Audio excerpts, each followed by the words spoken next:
इस समय अथर्व भी अंकल नील की मदद करना चाहता था, लेकिन उसकी ताकत अभी भी इस तरह की लड़ाई में उतरने के लिए पर्याप्त नहीं थी। उसके पास अंकल नील की मदद करने का कोई रास्ता नहीं था।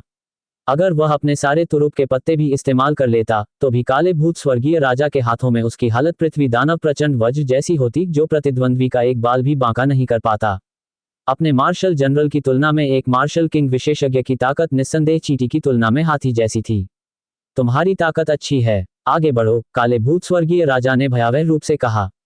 एक साधारण योद्धा राजा, मेरे सामने घमंडी होना तुम्हारी औकात नहीं है, अंकल नील की आवाज ऊपर से आई। तुरंत ही विशाल आध्यात्मिक ऊर्जा उमड़ पड़ी, उसके सामने के स्थान को ढक लिया और अंतरिक्षीय लहरें खोल दी जो हवा में विशाल लहरों की तरह उमड़ रही थीं। उस प्रचंड आभामंडल के भीतर आग की लपटों से घिरी प्रचंड हवाएं चल रही थीं और साथ ही एक आत्मिक दबाव भी था। इतनी भयावह शक्ति किसी के भी दिल की धड़कनें बढ़ाने के लिए काफी थी। जाओ, काले भूत स्वर्गीय राजा के मुंह से एक जोरदार चीख निकली। जैसे ही यह चीख निकली, एक विशाल नीला जल अजगर उसके सामने आकर जम गया। यह विशाल नीला जल अजगर किसी जीवित प्राणी जैसा था, जिसके चारों ओर पानी की धुंध के कण घूम रहे थे।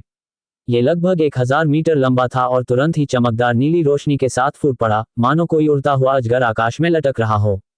दहाड़, पानी का ड्रैगन दहाड़ता हुआ हृदयस्पर्शी शक्ति लेकर हवा में अंकल नील की ओर बढ़ा। कांव, एक तेज जानवर की चीख भी अंतरिक्ष में गूंजी। जैसे ही सब लोग डर के मारे देख रहे थे, अंकल नील के सामने मंथन करती, झुलसाती हुई अंतरिक्षीय लहरों के बीच एक विशाल झुलसता हुआ फीनिक्स अपने पंख फैलाकर आकाश में उड़ गया। उसके चारों ओर आग की लपटें घूम रही थीं, उसका शरीर 1000 मीटर से भी ज्यादा बड़ा था और वह एक जीवित प्राणी जैसा भी था। पल भर में यह विशाल ज्वाला फीनिक्स एक धुंधली आग की परछाई में बदल गया, मानो एक विशाल आग का गोला जिसमें अपार और भयानक प्रचंड ऊर्जा समाहित हो। जैसे ही यह अंतरिक्ष से गुजरा, अंतरिक्षीय तरंगें सीधे गहरे लाल रंग में बदल गईं। एक जबरदस्त दबाव फैल गया और व्याप्त हो गया, जिससे सभी के दिलों में एक सिहरन दौड़ गई। तुरंत ही यह विशाल और भयानक ज्वाला फीनिक्स बिजली की तरह विशाल नीले जल ड्रैगन की ओर तेजी से बढ़ा। इतना शक्तिशाली, काले भूत स्वर्गीय राजा और अंकल नील दोनों की आक्रमण शक्ति देखकर अथर्व की सांस रुक गई। ऐसा ही होता है एक सच्चा विशेषज्ञ। उनकी आक्रमण शक्ति भौतिकीकरण के स्तर तक पहुंच गई थी। जल तत्व ऊर्जा से संघनित जल ड्रैगन और आध्यात्मिक ऊर्जा से संघनित अग्नि फीनिक्स दोनों ही जीवित प्राणियों की तरह थे, जिनमें पाश्विक शक्ति थी। इस स्तर की शक्ति के कारण मार्शल कमांडर स्तर के विशेषज्ञ केवल विस्मय से आहें ही भर पाते थे। शायद मार्शल कमांडर स्तर के विशेषज्ञ बाद के चरणों में चीजों को मूर्त रूप दे सकते थे, लेकिन उनके द्वारा संघनित हमलों की आभा की तुलना नहीं की जा सकती थी। अनगिनत लोगों की आश्चर्यचकित निगाहों के बीच दोनों हमले भयानक शक्ति से युक्त आकाश में फैल गए और अंततः बमों की तरह जोरदार धमाके के साथ टकरा गए। जब दो विशाल ऊर्जा दानव आपस में टकराए तो मानो अंतरिक्ष मानो जम गया।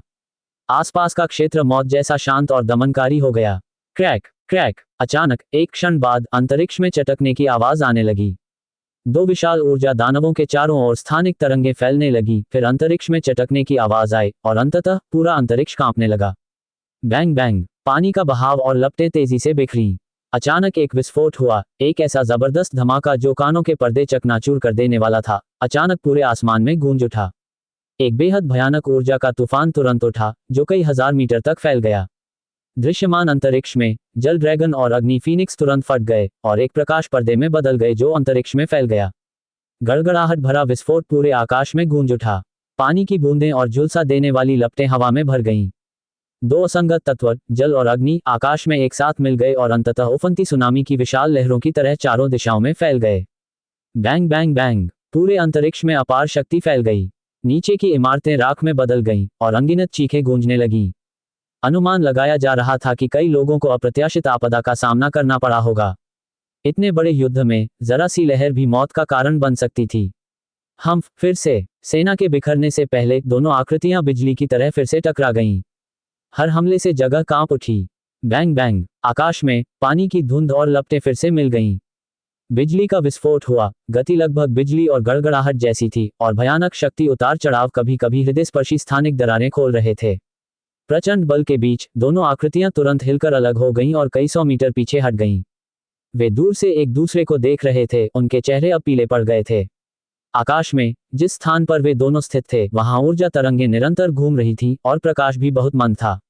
ऐसा लग रहा था मानो जिस स्थान पर वे स्थित थे वहां का प्रकाश भी प्रभावित हो रहा था।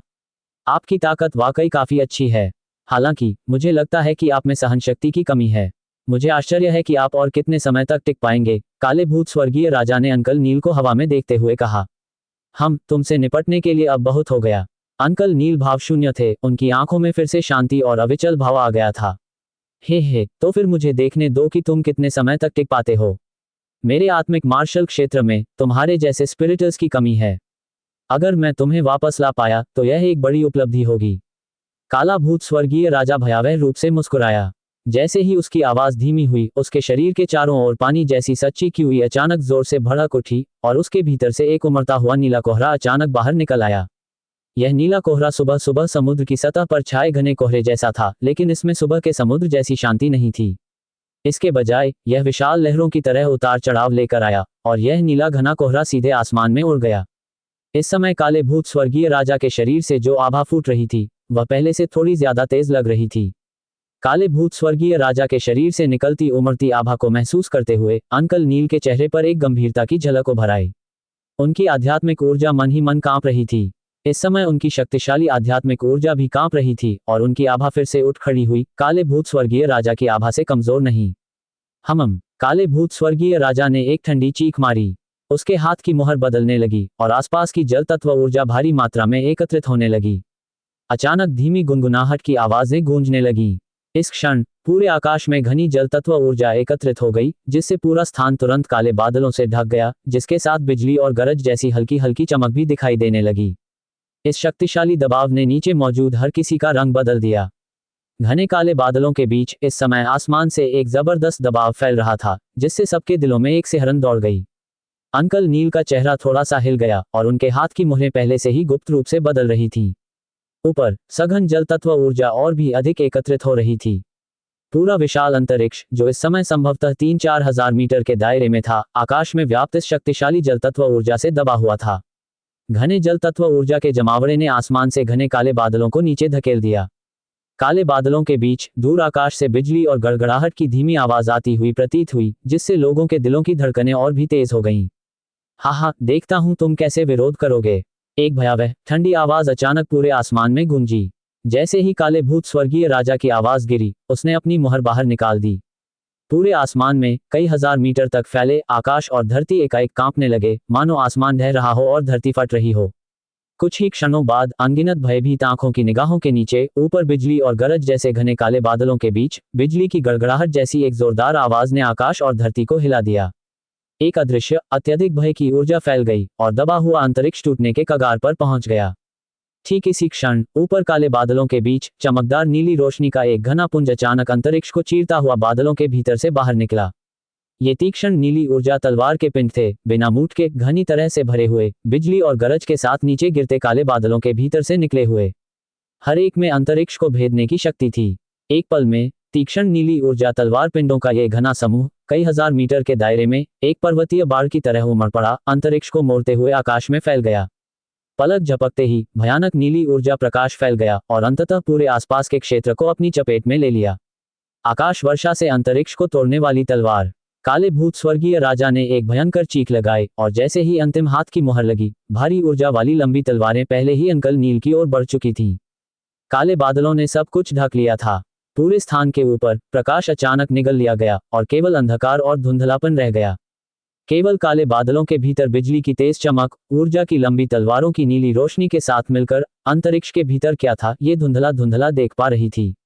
ये कैसा मार्शल कौशल है! ये वास्तव में बहुत शक्तिशाली है। इस भयानक हमले से हर कोई दहशत से कांप उठा। दूर से देख रहे सभी लोग डर के मारे अवाक रह गए और उनके दिलों में सिहरन दौड़ गई। इतनी ताकत, शायद ये कोई उच्च स्तरीय गहन रहस्य युद्ध कौशल है। इस क्षण अथर्व भी हौंफने लगा।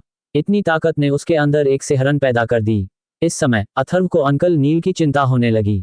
अगर अंकल नील अपने चरम पर होते तो स्वाभाविक रूप से अथर्व को चिंता नहीं होती, लेकिन इस समय अथर्व जानती थी कि अंकल नील ने जबरदस्ती यिन यांग स्पिरिट मार्शल आर्ट की साधना की थी और उनकी ताकत पहले जैसी बिल्कुल नहीं थी। हालांकि अथर्व को अंकल नील की ताकत का अंदाजा नहीं था। हाय! जैसे ही काले भूत स्वर्गीय राजा की भयंकर चीख निकली, अंकल नील ने हल्की सी आह भरी। उसी समय उनके हाथों ने तेजी से मुहरें बना लीं। उनकी भौहों के बीच से अचानक प्रकाश की एक किरण फूट पड़ी। इसके साथ ही इस क्षण इस प्रकाश किरण के भीतर एक असाधारण रूप से भयावह ऊर्जा का उतार चढ़ाव धीरे धीरे पनप रहा था और उमड़ रहा था। दहाड़ दहाड़ दहाड़ दहाड़। जैसे ही सभी ने अचानक प्रकट हुई इस भयानक ऊर्जा को महसूस किया, भयानक ड्रैगन की दहाड़ जैसी अजीब आवाजें आकाश में गूंजने लगीं। ये ध्वनि अत्यंत तीव्र थी। सबके कानों में पड़ते ही इसने उनकी आत्माओं को तीव्र पीड़ा का अनुभव कराया। इस अजगर जैसी दहाड़ में निहित भयावह आत्मिक कंपन ने सभी को अचानक भय से कांपने पर मजबूर कर दिया, मानो कोई उनकी आत्माओं पर भारी हथौड़े से प्रहार कर रहा हो। 9 ड्रैगन क्रिम्सन फ्लेम कॉल्ड्रॉन। ये सब देखकर अथर्व को पता चल गया कि अंकल नील की उच्च श्रेणी की पृथ्वी स्तरीय आत्मा कलाकृति 9 ड्रैगन क्रिम्सन फ्लेम कॉल्ड्रॉन आखिरकार इस समय अंकल नील द्वारा मुक्त कर दी गई थी। आसमान के ऊपर जैसे ही 9 अजगरों की दहाड़ गूंजी, अंकल नील के सामने से एक झुलसा देने वाली आभा फैल गई। 9 पैरों वाला एक विशाल हंडा उनके सामने घूम गया। जैसे ही अंकल नील की मुहरें बदली, 9 पैरों वाला यह विशाल हंडा तुरंत फैल गया और विस्मयकारी गति और संवेग से 1000 मीटर से भी ज्यादा के विशाल आकार तक पहुंच गया। हंडे के 9 पैरों में से प्रत्येक पर एक अजगर के आकार की वस्तु कुंडली मारे बैठी थी और उसके केंद्र पर घने जटिल गुप्त पैटर्न उकेरे गए थे। इन गुप्त पैटर्नों पर ऊर्जा लहरा रही थी और इसी क्षण एक भौतिक ज्वाला प्रवाहित हुई जो विशाल हंडे से एक प्रचंड आभा बिखेर रही थी। इस 9 पैरों वाले विशाल कड़ाह पर 9 ड्रैगन के आकार की वस्तुएं सजीव थीं, उनकी शक्ति अंतरिक्ष को दबा रही थी, साथ ही एक भयानक आत्मिक शक्ति को भी संघनित कर रही थी। आकाश में फैली इस विशाल आत्मिक ऊर्जा ने सभी को थरथरा दिया। यहां तक कि मार्शल डीकन वू, अनिरुद्ध शास्त्री, अनुराग शास्त्री और राम शास्त्री भी एक ही थे, उनकी आंखें भय से भर गईं। एक आत्मा आध्यात्मिक कलाकृति और शायद एक पृथ्वी स्तरीय आत्मा आध्यात्मिक कलाकृति। मार्शल डीकन वू ने आश्चर्य से कहा, पृथ्वी स्तरीय आत्मा आध्यात्मिक कलाकृतियां कबीले में बहुत कम लोगों के पास थीं। उसने कभी नहीं सोचा था कि इस व्यक्ति के पास इतनी भयानक वस्तु होगी। इस व्यक्ति का इतिहास बहुत ही विशाल था। हुश हुश, ये सब वर्णन करने में जितना समय लगा उससे कहीं ज्यादा समय लगा। ये बस पलक झपकने भर का समय था। इसी क्षण ऊपर घने दमनकारी काले बादलों के भीतर से ऊर्जा से भरी नीली तलवार नीचे की ओर गिरी। ये पूरी तरह से अंतरिक्ष को चीरती हुई इसकी नोक ने अंतरिक्षीय तरंगों को विकृत कर दिया और बिना जरा भी रुके अंकल नील की ओर जोर से प्रहार किया। इस भयानक उतार चढ़ाव ने पूरे आसपास के स्थान को हिलाकर रख दिया। गर्जना गर्जना गर्जना। विशाल कड़ाही के भीतर से 9 ड्रैगन की दहाड़ें अंतरिक्ष में गूंज उठीं। कड़ाही के भीतर 100 मीटर से भी ज्यादा व्यास वाले 9 अग्निस्तंभ अचानक आकाश में उठ खड़े हुए। ये 9 अग्निस्तंभ 9 अग्नि ड्रैगन जैसे थे जो आकाश में एकत्रित होकर लगभग 1000 मीटर आकार का एक विशाल झुलसा देने वाला अग्नि गुब्बारा बना रहे थे। धुंधले अंतरिक्ष में एक ज्वलंत प्रकाश तुरंत चमक उठा, मानो आकाश में तपता हुआ सूरज लटक रहा हो। विशाल और भयानक अग्निगुच्छ से भयानक लपटें बाहर की ओर फैल रही थीं। 9 पैरों वाला विशाल कड़ाहा अजगर की दहाड़ के साथ गुनगुना रहा था और घूम रहा था, और आकाश में विशाल अग्निगुच्छ भी घूम रहा था और ऊपर की ओर गर्जना कर रहा था। उसकी गति तुरंत बिजली की तरह हो गई और आग की आभा का एक विशाल भंवर उसके ऊपर फैल गया। हुश हुश हुश। भयानक नीली तलवार की ऊर्जा विशाल आग के गोले की ओर तेजी से बढ़ी, जिससे अपार ऊर्जा निकली और वह नीचे की ओर दबा। नीली तलवारों से भरा आकाश तुरंत आग के गोले को ज्वार की तरह ढक गया। हिस हिस। कई नीली तलवारें आग के गोले के पास पहुंची, लेकिन ज्यादा देर तक नहीं टिक पाईं और ऊर्जा में विलीन हो गईं। हालांकि और भी नीली ऊर्जा वाली तलवारें अंतरिक्ष को चीरती हुई आती रहीं। क्रिम्सन ज्वाला धधक रही है, मेरे लिए रुक जाओ। चाचा नील दहाड़े, और एक हाथ की मुहर प्रकाश की एक धारा में परिवर्तित हो गई जो विशाल कड़ाही में प्रवेश कर गई। गर्जन। एक अजगर की दहाड़ अंतरिक्ष में गूंज उठी। तुरंत ही आकाश में विशाल आग के गोले की आभा तीव्र हो गई, गर्जना करते हुए ऊपर की ओर घूमने लगी। विशाल और भयावह प्रचंड ऊर्जा ने खुले अंतरिक्ष को हिलाकर रख दिया। धुंधली सी दिखाई दे रही इस भयावह आग के गोले के किनारे के चारों ओर अंतरिक्षीय दरारों का एक घेरा पहले से ही फैल रहा था। यह विशाल आग का गोला आगे बढ़ा, फिर ऊपर काले बादलों से टकराया। इस पल सबके दिल दहल गए। अदृश्य रूप से सभी बेचैनी महसूस कर रहे थे। सबको पता था कि इस कदम के बाद किसी की हार तय है। इस क्षण विशाल अग्नि गुब्बारे ने आकाश में चमकती नीली ऊर्जा तलवारों की एक श्रृंखला को नष्ट कर दिया। अंततः एक अग्नि में उल्कापिंड की तरह वह काले बादलों से टकरा गया। यह विशाल अग्नि गुब्बारा बिजली से भरे काले बादलों में घुसा, लेकिन तुरंत ही शांत हो गया। उसी समय काले बादलों पर मौजूद घने नीले ऊर्जा तलवार शरीर तुरंत गायब हो गए। इस क्षणिक सन्नाटे ने अंतरिक्ष में दिल की धड़कनों की आवाज भी साफ कर दी। यही अजीब सन्नाटा था जिसने लोगों को और भी डरा दिया। अंततः धरती को हिला देने वाली ध्वनि की गड़गड़ाहट अचानक आकाश में गूंज उठी। Bang bang. आसमान में धमाकों की गूंज गूंज उठी। पहले से ही बेहद भयावह ऊर्जा का तूफान अचानक ऊपर से नीचे की ओर टूट पड़ा। आसमान में बिजली से भरे घने काले बादलों के भीतर से अचानक आग की एक मोटी लहर निकली जो हजारों मीटर के दायरे में फैल गई। आग की लपटों के आवरण में घने काले बादल ज्यादा देर तक नहीं टिके और हवा में ही ऊर्जा में बदल गए। इस भयानक ऊर्जा तूफान के नीचे हर कोई चौंक गया, उनकी आंखें भय और सदमे से भर गईं। धमाका धमाका। प्रचंड ऊर्जा विस्फोटों के बीच झुलसा देने वाली लाल ऊर्जा तरंगें चुपचाप बाहर की ओर फैल गईं और पूरा अंतरिक्ष कांप उठा। आग की यह भयावह लहर अंततः समुद्र की लहरों की तरह फैल गई। पफट। अंतरिक्ष में काले भूत स्वर्गीय राजा का चेहरा भय से भर गया। उसने आग की एक विशाल लहर देखी जिसका सीधा प्रहार उस पर हुआ। तुरंत उसकी छाती पर ऐसा लगा जैसे किसी भारी हथौड़े से प्रहार किया गया हो और मुंह में चमकीला लाल खून फूट पड़ा। उसका शरीर तुरंत हिल गया और पीछे की ओर उड़ गया। गर्जन। 9 पैरों वाले विशाल कड़ाहे के भीतर एक और अजगर की दहाड़ फैल गई। तुरंत सभी ने अपनी नंगी आंखों से देखा कि आकाश में 9 पैरों वाला विशाल कड़ाहा घूम रहा था। उसी समय चारों दिशाओं में फैल रही भयानक अग्नि तरंग मानो तुरंत खींच गई। हजारों मीटर दूर अंतरिक्ष में फैली अग्नि तरंग 9 पैरों वाले विशाल कड़ाहे की ओर बढ़ी, फिर गायब हो गई और पूरा अंतरिक्ष फिर से जगमगा उठा। आसमान के ऊपर घने काले बादल भी धीरे धीरे छट रहे थे, लेकिन इस समय आसमान में अंतरिक्षीय लहरें अभी भी झुलसा देने वाली गर्मी लिए हुए थीं। पूरा स्थान झुलसा देने वाला गर्म था। एक गहरी लाल रोशनी बिखेर रहा था, मानो यह कोई लाल स्थान हो। चारों ओर अनगिनत चेहरे हक्के बक्के रह गए। सबकी सांसें थम गईं और कईयों के पसीने छूट गए।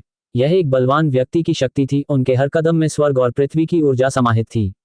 ऐसी शक्ति के आगे एक मार्शल कमांडर भी खुद को पूरी तरह से तुच्छ महसूस कर सकता था। कमजोर ताकत वाले मार्शल जनरल और मार्शल सोल बस खुद को कितना छोटा महसूस कर सकते थे। नीचे सभी ने पहले से ही क्यूई ढालों की सुरक्षा व्यवस्था कर रखी थी। इस समय क्यूई ढालें बिखर गईं और वे सभी बेहद भयभीत होकर आकाश की ओर ताक रहे थे। सबके मुंह खुले के खुले रह गए।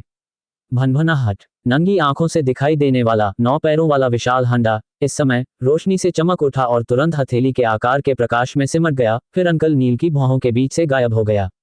यह एक पृथ्वी स्तरीय आत्मा आध्यात्मिक कलाकृति है। आपके पास वास्तव में एक पृथ्वी स्तरीय आत्मा आध्यात्मिक कलाकृति है। दूर काले भूत स्वर्गीय राजा का चेहरा पीला पड़ गया था, उसके मुंह के कोने पर खून के धब्बे थे। दूसरे पक्ष ने अभी अभी जो शक्ति प्रकट की थी वह उसकी कल्पना से परे थी।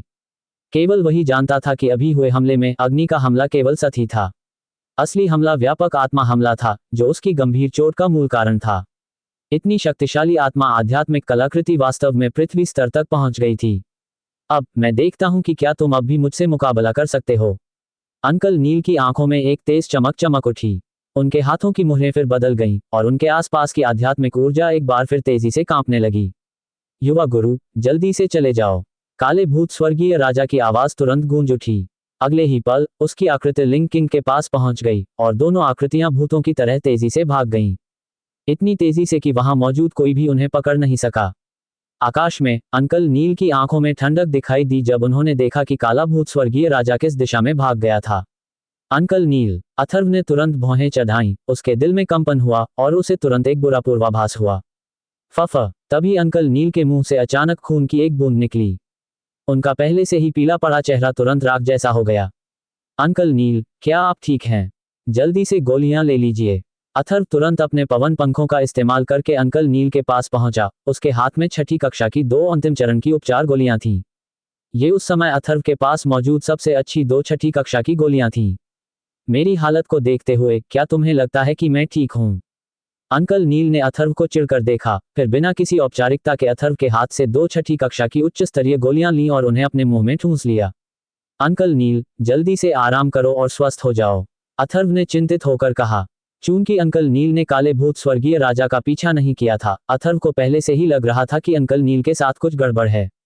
ये सब इसलिए है क्योंकि तुम ये बदमाश मुसीबतें खड़ी करते रहते हो। अब मैं शायद फिर कभी ठीक नहीं हो पाऊंगा। अंकल नील ने अथर्व की तरफ देखा और कहा, कितना अफसोस है। अगर ये पहले होता 5वें दर्जे का मार्शल किंग, तो मैं अपने हाथ के एक इशारे से उसे बुझा सकता था। अब मैं ऐसी हालत में पहुंच गया हूं जहां दोनों पक्ष घायल हैं। अंकल नील, क्या आप आध्यात्मिक मार्शल क्षेत्र के इस व्यक्ति को जानते हैं? अथर्व ने पूछा। हम आध्यात्मिक युद्ध क्षेत्र। अंकल नील की आंखें अचानक ठंडक से भर गईं। फिर उन्होंने कहा, मैं कुछ दिनों के लिए गुप्त कक्ष में उपचार के लिए जा रहा हूं। 3 दिन बाद गुप्त कक्ष में आकर मुझे ढूंढना। जैसे ही उसके शब्द निकले, अंकल नील की आकृति तुरंत गायब हो गई, मानो टेलीपोर्ट हो गई हो। अथर्व ने एक भान उठाई, फिर पीछे मुड़कर नीचे जमीन की ओर देखा। नीचे तबाही का मंजर पहले से ही था। विशाल शास्त्री परिवार के मैदान का आधे से ज्यादा हिस्सा जमींदोज होकर खंडहर में तब्दील हो चुका था। शास्त्री परिवार के पुराने चौक पर जमीन छोटी छोटी धाराओं की तरह फटी हुई थी, जो अभी अभी हुए भीषण युद्ध की गवाही दे रही थी। अंकल नील की आकृति के गायब हो जाने के बाद नीचे मौजूद सभी लोग अभी तक होश में नहीं आए थे। मार्शल डीकन वू, हमारे कुछ परिचित हैं, आपको भी चले जाना चाहिए। आकाश में अथर्व ने मार्शल डीकन वू को देखा और कहा, मुझे उम्मीद नहीं थी कि शास्त्री परिवार में इतना मजबूत विशेषज्ञ होगा। हमने गलत अनुमान लगाया। मार्शल डीकन वू ने थोड़ी कड़वाहट से मुस्कुराते हुए कहा, मिस ने लोगों को गलत नहीं समझा। यंग मास्टर लू वाकई सीधे साधे नहीं हैं। इस बार यंग मास्टर लू ने मुझे धोखा दिया। हालांकि अगली बार मुझे लगता है कि हम फिर से आएंगे। शास्त्री परिवार का खजाना बहुत महत्वपूर्ण है। अगली बार जब हम मिलेंगे तो शायद मुझे यंग मास्टर लू पर कोई दांव लगाना पड़ेगा। खजाना चाहिए तो तुम्हारा काम है, बस मुझे उकसाना मत, वरना मैं भी विनम्र नहीं रहूंगा। अथर्व हल्के से मुस्कुराए। चलो चलें, डीकन वू ने अपने पास खड़े राम शास्त्री से कहा। मायर, राम शास्त्री ने काजल से कहा। तुरंत काजल राम शास्त्री के पास आ गई। दत्तक पिता, आपके पालन पोषण के लिए धन्यवाद। अनिरुद्ध शास्त्री को देखते हुए राम शास्त्री ने काजल को खींचा और जमीन पर घुटनों के बल बैठ गई, फिर 3 बार भारी प्रणाम किया। मेरे बच्चे, अनिरुद्ध शास्त्री ने बेहद असहाय दिखते हुए हल्की सी आह भरी। दादाजी, काजल की खूबसूरत आंखें भी थोड़ी नम हो गईं। मेयर, दादाजी ने हमेशा तुम्हें अपने पोते की तरह माना है। भविष्य में तुम चाहे कहीं भी रहो, तुम हमेशा दादाजी के अपने पोते ही रहोगे। अनिरुद्ध शास्त्री के चेहरे पर मुस्कान आ गई। मायर, चलो चलें, राम शास्त्री ने धीरे से कहा। यंग मास्टर आप, सिस्टर देवांशी, मैं जा रही हूँ। काजल ने हवा में अथर्व और सामने देवांशी से कहा। युवा गुरु लू, हम फिर मिलेंगे। मिस की खातिर मैं आपको याद दिला दूं कि हमें शास्त्री परिवार का खजाना हासिल करना ही होगा। अगर हम इसे आज हासिल नहीं कर पाए तो कबीला फिर से ताकतवर लोगों को भेजेगा। जैसे ही उनकी आवाज धीमी हुई, डीकन वू और राम शास्त्री पहले ही काजल को लेकर उड़ गए थे। तीनों को गायब होते देख अथर्व ने गहरी सांस ली और हवा में ही अपनी मां हेमलता के पास उतरा। अपनी मां की ओर देखते हुए, जो अभी भी सदमे में थी और संभल नहीं पा रही थी, उसने कहा, मां अब सब ठीक है। हेमलता तो होश में आ गई, लेकिन उसके चेहरे पर आश्चर्य का भाव देर तक बना रहा। एक साधारण इंसान होने के नाते इस महायुद्ध से उसे जो सदमा लगा वह अकल्पनीय था। बॉस, छोटे ड्रैगन का सिकुड़ा हुआ शरीर अथर्व के कंधे पर आ गिरा। आकाश पंखों वाले हिमसिंह और अन्य राक्षसी जानवरों ने भी इस क्षण अपने शरीर सिकोड़ लिए थे। शास्त्री परिवार के ढह चुके द्वार के अंदर शास्त्री परिवार के शिष्यों ने बाहर की शांति का अनुभव किया और भयभीत भावों के साथ एक एक करके बाहर निकल आए। उन्होंने अभी अभी आकाश में युद्ध देखा था और उससे होने वाला सदमा भी अकल्पनीय था। चलो सफाई करते हैं। अनिरुद्ध शास्त्री ने चारों ओर देखा, उसके हाव भाव थोड़े बदल गए। शास्त्री परिवार का आधा हिस्सा नष्ट हो चुका था, लेकिन सौभाग्य से ज्यादा कबीले के लोग घायल या मारे नहीं गए थे। हेमलता, अनुराग, अथर्व, एक पल के लिए मेरे साथ आओ। अनिरुद्ध शास्त्री ने हेमलता और अथर्व को देखा, फिर धीरे धीरे शास्त्री परिवार के आंगन में चला गया। अथर्व थोड़ा हिचकिचाया, फिर अपनी मां की मदद की और उसके पीछे चला गया। शास्त्री परिवार के भीतरी आंगन में, शास्त्री परिवार के पैतृक भवन में, अथर्व दूसरी बार यहां आया था। सब कुछ अपरिवर्तित था। पैतृक भवन के मध्य में शास्त्री परिवार के पूर्वजों के नाम अंकित आत्मा पट्टिकाओं की एक पंक्ति थी। पैतृक भवन में सैकड़ों प्रार्थना चटाइयां भी रखी थीं। हेमलता, इन सालों में तुम्हारे और तुम्हारे बेटे के साथ अन्याय हुआ है। शास्त्री परिवार की ओर से मैं तुमसे यहां माफी मांगता हूं। पैतृक भवन में अनिरुद्ध शास्त्री ने शास्त्री परिवार के पूर्वजों की आत्मा की पट्टिकाओं को देखा और फिर हेमलता से कहा, मास्टर, आप बहुत गंभीर हैं। हेमलता ने तुरंत कहा, इतने सालों में मैं भी तुम्हारी जिंदगी के बारे में जानता हूं, लेकिन शास्त्री परिवार की खातिर मैंने तुम्हारे साथ अन्याय किया है। अनिरुद्ध शास्त्री ने हल्की सी आह भरी, फिर उसकी नजर अथर्व पर पड़ी और बोला, अथर्व, क्या तुम अब भी शास्त्री परिवार से नफरत करती हो? अब कोई बात नहीं। अथर्व ने मन ही मन हल्की सी आह भरी। आखिरकार वह तो बस एक अजनबी था। उसके मन में बस यही गुस्सा था कि उसकी मां और मृतक अथर्व के साथ अन्याय हुआ है। अब ज्यादातर बदला लिया जा चुका था और शास्त्री परिवार को भी सजा मिल चुकी थी, जिससे वह काफी शांत हो गया था। मुझे पता है तुम्हारे दिल में नफरत है। शास्त्री परिवार तुम्हारे लिए दुखी है, लेकिन तुम इन सब के लिए अपने पिता को दोष नहीं दे सकते। उन्हें भी इसके लिए मजबूर किया गया था। अगर तुम नफरत करना चाहते हो तो मुझसे करो, इस बुरे आदमी से जो मरने वाला है। फफ। अनिरुद्ध शास्त्री के बोलते ही उसके मुंह से ताजा खून की एक बूंद निकली और उसका पीला चेहरा राख जैसा हो गया। साथ ही उसकी आभा तेजी से कम होती गई। पिताजी, क्या आपने उस गुप्त तकनीक का इस्तेमाल किया था? अनुराग शास्त्री का चेहरा तुरंत बदल गया और वह अनिरुद्ध शास्त्री के पास गया। उस गुप्त तकनीक का इस्तेमाल किए बिना मैं 6ठे स्तर के मार्शल कमांडर तक कैसे पहुंच पाता? अनिरुद्ध शास्त्री ने हल्की सी आह भरते हुए कहा, यह अफसोस की बात है कि उस गुप्त तकनीक के बावजूद भी यह बेकार साबित हुई। सौभाग्य से अथर्व ने इस बार शास्त्री परिवार की रक्षा की। पिताजी, उस गुप्त तकनीक का उपयोग करके आपने अपनी शक्ति के कितने स्तर बढ़ा लिए? अनुराग शास्त्री ने तुरंत उत्सुकता से पूछा। 4 स्तर। मैं केवल दूसरे स्तर का मार्शल कमांडर था। 6ठे स्तर के मार्शल कमांडर तक पहुंचना पहले से ही सीमा है। अनिरुद्ध शास्त्री ने आह भरी। पिताजी, 4 स्तर बढ़ने पर आप मर जाएंगे। आप ऐसा कैसे कर सकते हैं? अनुराग शास्त्री तुरंत चिल्लाया, उसकी आंखें पहले से ही नम थीं। गुप्त तकनीक। अथर्व इस पल बेहद हैरान था। पता चला कि अनिरुद्ध शास्त्री की ताकत दूसरे स्तर के मार्शल कमांडर जितनी ही थी, फिर भी उसने एक गुप्त तकनीक से अपनी ताकत सीधे 4 स्तर बढ़ा ली थी। स्तर जितना ऊंचा, ताकत में उतनी ही ज्यादा वृद्धि, जो कई गुना बढ़ जाती है। दूसरे स्तर के मार्शल कमांडर से लेकर 6ठे स्तर के मार्शल कमांडर तक, ताकत में यह वृद्धि दर्जनों गुना होती है। कोई बात नहीं, वैसे भी मैं पहले से ही बुरा हो गया हूं। शास्त्री परिवार की खातिर मुझे लंबे समय से उम्मीद थी कि ये दिन जल्द या बाद में आएगा। अनिरुद्ध शास्त्री ने धीरे से कहा। उसकी निगाह एक बार फिर अथर्व पर टिक गई और कहा, अथर्व, हर कोई कहता है कि शास्त्री परिवार के पास एक खजाना है। क्या तुम इस पर विश्वास करते हो? जहां धुआं है वहां आग है, अथर्व ने धीरे से कहा। अथर्व को देखते हुए अनिरुद्ध शास्त्री की आंखों में आश्चर्य की एक झलक दिखाई दी। फिर उसने कहा, यह सही है, मेरे शास्त्री परिवार के पास एक खजाना है, और यह एक जबरदस्त खजाना है।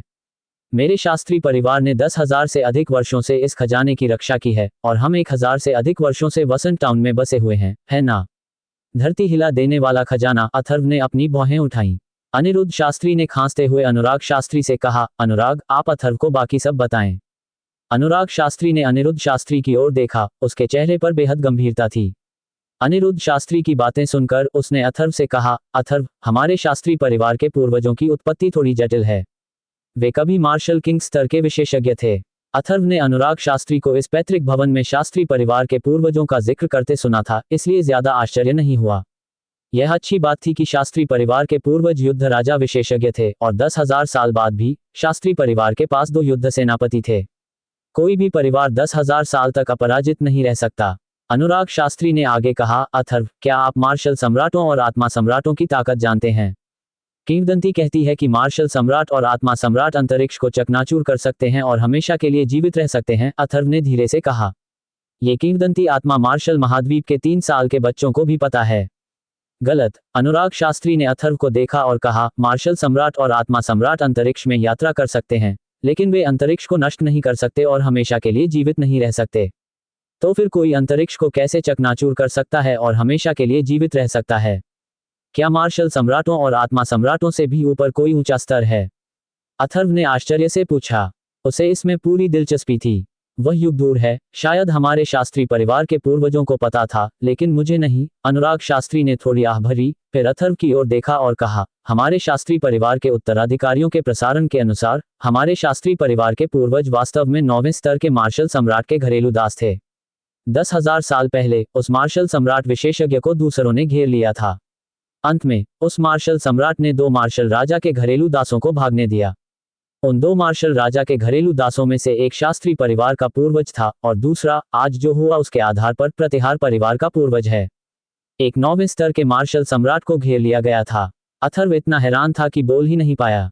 इस दुनिया में वाकई ऐसे लोग थे जो मार्शल सम्राट के स्तर तक पहुंच गए थे, और 9वें स्तर का मार्शल सम्राट और मार्शल किंग विशेषज्ञ असल में सिर्फ एक घरेलू गुलाम था। अपनी भौहें उठाते हुए अथर्व ने कहा, उस मार्शल सम्राट विशेषज्ञ को घेर लिया गया था, उसने मार्शल किंग के 2 घरेलू गुलामों को भागने क्यों दिया? जहां तक हमारे शास्त्री परिवार को पता है, कई विशेषज्ञों ने खजाने की खातिर उस 9वें स्तर के मार्शल सम्राट को घेर लिया था। अंत में उस 9वें स्तर के मार्शल सम्राट ने उस खजाने को हमारे शास्त्री परिवार के पूर्वज और प्रतिहार परिवार के पूर्वज को सौंप दिया ताकि वे उसे लूट सकें। पीछा करने से बचने के लिए हमारे शास्त्री परिवार के पूर्वज और प्रतिहार परिवार के पूर्वज तितर बितर हो गए और भाग गए, और वह खजाना हमेशा हमारे शास्त्री परिवार के पूर्वज के हाथों में रहा है। ऐसा ही है, अनुराग शास्त्री ने कहा। वह खजाना आखिर क्या है? अथर्व ने पूछा। 10,000 साल पहले जिन लोगों ने 9वें स्तर के मार्शल सम्राट को घेरा था, वे निस्संदेह मार्शल सम्राट विशेषज्ञ थे। कोई और 9वें स्तर के मार्शल सम्राट को घेरने की हिम्मत नहीं कर सकता था। एक खजाने की असाधारण प्रकृति जिसे मार्शल सम्राट विशेषज्ञ प्राप्त कर सकते थे, कल्पना से परे है। यह एक शब्दहीन स्वर्गीय पुस्तक है। अनुराग शास्त्री ने अथर्व की ओर देखा और कहा, पूर्वज ने कहा था कि कुल 9 शब्दहीन स्वर्गीय पुस्तकें हैं। सभी 9 शब्दहीन स्वर्गीय पुस्तकों को इकट्ठा करके कोई भी अंतरिक्ष को चकनाचूर करने और हमेशा के लिए जीने का रहस्य पा सकता है। शब्दहीन स्वर्गीय पुस्तक। अथर्व बुदबुदाया। अंतरिक्ष को चकनाचूर करके हमेशा के लिए जीने का रहस्य जानने के लिए 9 शब्दहीन स्वर्गीय पुस्तकें इकट्ठी की जा रही हैं। अगर मार्शल सम्राट विशेषज्ञ भी अंतरिक्ष को चकनाचूर करके हमेशा के लिए जीवित नहीं रह सकते, तो ये शब्दहीन स्वर्गीय पुस्तक स्वाभाविक रूप से वह रहस्य है जिसे मार्शल सम्राट विशेषज्ञ सबसे ज्यादा महत्व देते हैं। हमारे शास्त्री परिवार के प्रत्येक पीढ़ी के कुलपिताओं की सबसे बड़ी जिम्मेदारी इस शब्दहीन स्वर्गीय पुस्तक की रक्षा करना है। और ध्यान आकर्षित करने से बचने के लिए हमारे शास्त्री परिवार ने हमेशा इसे कम प्रोफाइल रखा है, लेकिन अप्रत्याशित रूप से हमें फिर भी खोजा गया। अनुराग शास्त्री ने आह भरी। खांस। अनिरुद्ध शास्त्री ने फिर खांसते हुए कहा, अथर्व, तुम्हारे पिता शास्त्री परिवार के मुखिया होने के नाते शब्दहीन स्वर्गीय पुस्तक के लिए तुम्हें और तुम्हारी मां को इतने सालों तक कष्ट सहने दिया। जब तुम्हारे पिता चंद्र रहस्यवादी संप्रदाय में गए तो वे तुम्हारी मां से पहले से ही प्रेम करते थे और तुम्हारी मां तुम्हारे गर्भ में थी। लेकिन चंद्र रहस्यवादी संप्रदाय में पहुंचने के बाद उन्हें प्रतिहार परिवार ने खोज लिया और अंततः उन्हें दामिनी से विवाह करने और चंद्र रहस्यवादी संप्रदाय छोड़कर शास्त्री परिवार में लौटने के लिए मजबूर होना पड़ा। उस समय मुझे पहले से ही यह पूर्वाभास था कि प्रतिहार परिवार का संबंध मार्शल सम्राट के घरेलू दास से हो सकता है, जो हमारे शास्त्री परिवार के पूर्वज के साथ भाग गया था। प्रतिहार परिवार को यह संदेह न हो कि हमारा शास्त्री परिवार शब्दहीन स्वर्गीय पुस्तक से संबंधित है, इसलिए मैंने तुम्हारे पिता को दामिनी से विवाह करने के लिए मजबूर किया, ताकि प्रतिहार परिवार का संदेह दूर हो सके और तुम शिकार बन गए। शास्त्री परिवार के मुखिया के रूप में मुझे शब्दहीन स्वर्गीय पुस्तक पर विचार करना था और इसलिए मैंने तुम्हें और तुम्हारी मां को कष्ट सहने दिया। अनुराग शास्त्री ने हेमलता और अथर्व को देखा। उसकी आंखें क्षमा याचना और लाचारी से भरी थीं। भाई जोंग, मुझे पता है कि आपकी अपनी कठिनाइयां हैं। मैंने आपको कभी दोष नहीं दिया और आपको खुद को दोष देने की जरूरत नहीं है, हेमलता ने अनुराग शास्त्री को दिल से देखते हुए कहा। अथर्व कुछ नहीं बोला। जो बदला लेना था वो ले लिया गया था। हालांकि अनुराग शास्त्री ने असली अथर्व और उसकी मां के साथ जो व्यवहार किया उससे वह काफी नाराज हुआ था, लेकिन आज जो उसने समझा उसके पीछे वाकई वजहें थीं। उसे इस बात पर ज्यादा नहीं सोचना चाहिए था। उसने अंदाजा लगाया कि सच्चाई जानने के बाद पहले वाला अथर्व भी अब कोई द्वेष नहीं रखेगा। अनुराग, ये वस्तु अथर्व को दे दो। हम अब इसकी सुरक्षा नहीं कर सकते। अनुमान है कि जल्द ही और भी ताकतवर लोग शास्त्री परिवार की तलाश में आएंगे। ये खबर देर सवेर फैल ही जाएगी, अनिरुद्ध शास्त्री ने अनुराग शास्त्री से कहा। अथर्व, अब से शब्दहीन स्वर्गीय पुस्तक तुम्हें सौंपी जाएगी। यदि तुम भविष्य में 9 शब्दहीन स्वर्गीय पुस्तकें एकत्र कर सको तो तुम शून्य को चकनाचूर करने और अमरता प्राप्त करने का रहस्य खोज सकोगे, अनुराग शास्त्री ने अथर्व से कहा। फिर रोलांड की ओर मुड़ा और कहा, लान, वह स्थानिक थैला कहाँ है जो मैंने तुम्हें पहले दिया था? भाई जोंग, मैंने इसे अब तक अपने पास ही रखा है। आपने मुझे अथर्व को न बताने के लिए कहा था, इसलिए मैंने कभी नहीं बताया। हेमलता ने उसकी गोद से एक स्पेशल बैग निकाला। ये स्पेशल बैग एक पाउच जैसा दिखता था। अगर आप ध्यान से न देखें तो आपको पता भी नहीं चलेगा कि यह एक स्पेशल बैग है। अथर्व भी इस पल थोड़ा हैरान हुआ। उसने अपनी मां के पास यह पाउच कई बार देखा था और उसे उम्मीद नहीं थी कि यह एक अंतरिक्ष बैग होगा। शाओचो, मैंने हमेशा तुम्हारी मां के लिए ये स्थानिक थैला रखा है। इसके अंदर कुछ चीजें हैं। उम्मीद है कि शास्त्री परिवार छोड़ने के बाद तुम खाने पीने और कपड़ों की चिंता किए बिना रह सकोगे, लेकिन तुम्हारी मां ने हमेशा शास्त्री परिवार को छोड़ने से इनकार कर दिया है। इस स्थानिक थैले के अंदर वह शब्दहीन स्वर्गीय पुस्तक भी है। शब्दहीन स्वर्गीय पुस्तक की सुरक्षा के लिए मैंने इसे भी तुम्हारी मां के पास रखा था। जब मैंने तुम्हें अपनी मां को लेकर पहले जाने के लिए कहा था तो ये भी उम्मीद थी कि तुम इसमें शामिल नहीं होगे और फिर भी इस शब्दहीन स्वर्गीय पुस्तक की रक्षा कर सकोगे। अनुराग शास्त्री ने रोलांड के हाथ में स्थानिक थैला अथर्व को दिया और कहा, स्थानिक थैला खोलो। ये सुनकर अथर्व ने तुरंत अंदर झांकने के लिए एक विचार भेजा, लेकिन वह तुरंत ही भ्रमित हो गया। उसका विचार अंतरिक्ष बैग में प्रवेश ही नहीं कर सका। इस स्थानिक थैले में कुछ विशेष विशेषताएं हैं। इसे केवल शास्त्री परिवार के किसी सदस्य का खून टपकाकर ही खोला जा सकता है। अगर कोई ऐसा व्यक्ति जो शास्त्री परिवार से नहीं है इसे जबरदस्ती खोलने की कोशिश करता है तो ये सीधे फट जाएगा। इसे शास्त्री परिवार के पूर्वज ने उस समय छोड़ा था। अनुराग शास्त्री की आवाज अथर्व के कान के पास सुनाई दी। अथर्व ये सुनकर कुछ हैरान हुआ। फिर उसने अपने हाथ से खून की एक बूंद स्थानिक थैली में टपका दी। उसके बाद स्थानिक थैली में हल्का सा उतार चढ़ाव आया और अथर्व के विचार फिर से उसके मन में कौंध गए। उस जगह के अंदर हजारों सोने के सिक्के और कुछ कीमती गहने थे। ऐसा लग रहा था जैसे उसके पिता ने उस समय वाकई कुछ इंतजाम कर रखा था। ये हजारों सोने के सिक्के और ढेर सारे गहने एक साधारण परिवार के लिए एक अमीर जिंदगी जीने के लिए काफी थे। ये है अंतरिक्ष बैग के अंदर अथर्व की मन की आंखों में हथेली के आकार की एक जेड पर्ची उभरी। अथर्व ने तुरंत उस जेड पर्ची को बाहर निकाल लिया। देखने पर यह जेड स्लिप एक वयस्क की हथेली के आकार की, चौकोर, चिकनी सतह और लहराते किनारों वाली थी जो प्राकृतिक रूप से बनी हुई लग रही थी। इसकी मोटाई लगभग 2 सेंटीमीटर थी। इस जेड स्लिप पर कोई आभास थी। क्या यही शब्दहीन स्वर्गीय पुस्तक है? अथर्वचु को भी शक होने लगा। शब्दहीन स्वर्गीय पुस्तक जैसा खजाना इतना साधारण कैसे हो सकता है? देखने की कोशिश करो कि क्या तुम इस शब्दहीन स्वर्गीय पुस्तक को नष्ट कर सकते हो, अनुराग शास्त्री ने धीरे से कहा, मानो उसने अथर्व के संदेह को समझ लिया हो। अथर्व एक पल के लिए झिझका और अपने हाथ में मौजूद जेड स्लिप पर थोड़ा जोर लगाया। उसने पहले हल्के बल से शुरुआत की, फिर सच्चीची का इस्तेमाल किया और आखिरकार अथर्व ने अपनी सारी सच्चीची अपने हाथ में भर ली। उसके हाथ में एक पीली रोशनी चमकी, लेकिन वह साधारण जेड स्लिप को जरा भी नष्ट नहीं कर सका। साधारण जेड स्लिप अपरिवर्तित रही। अथर्व हैरान रह गया। यह जेड स्लिप वाकई असाधारण थी। उसके जोर लगाने पर भी जेड स्लिप जरा भी नहीं टूटी। अनुराग शास्त्री ने कहा, शब्दहीन स्वर्गीय पुस्तक में पुनः सच्ची क्यूई का अंश डालने का प्रयास करो। अथर्व ने एक बार फिर अपने हाथ में मौजूद शब्दहीन स्वर्गीय पुस्तक में सच्चीची का एक अंश डाला। जैसे ही सच्चीची ने जेड स्लिप में प्रवेश किया, शब्दहीन स्वर्गीय पुस्तक की सतह तुरंत मुड़ गई, जिससे अनगिनत गुप्त पैटर्न प्रकट हुए।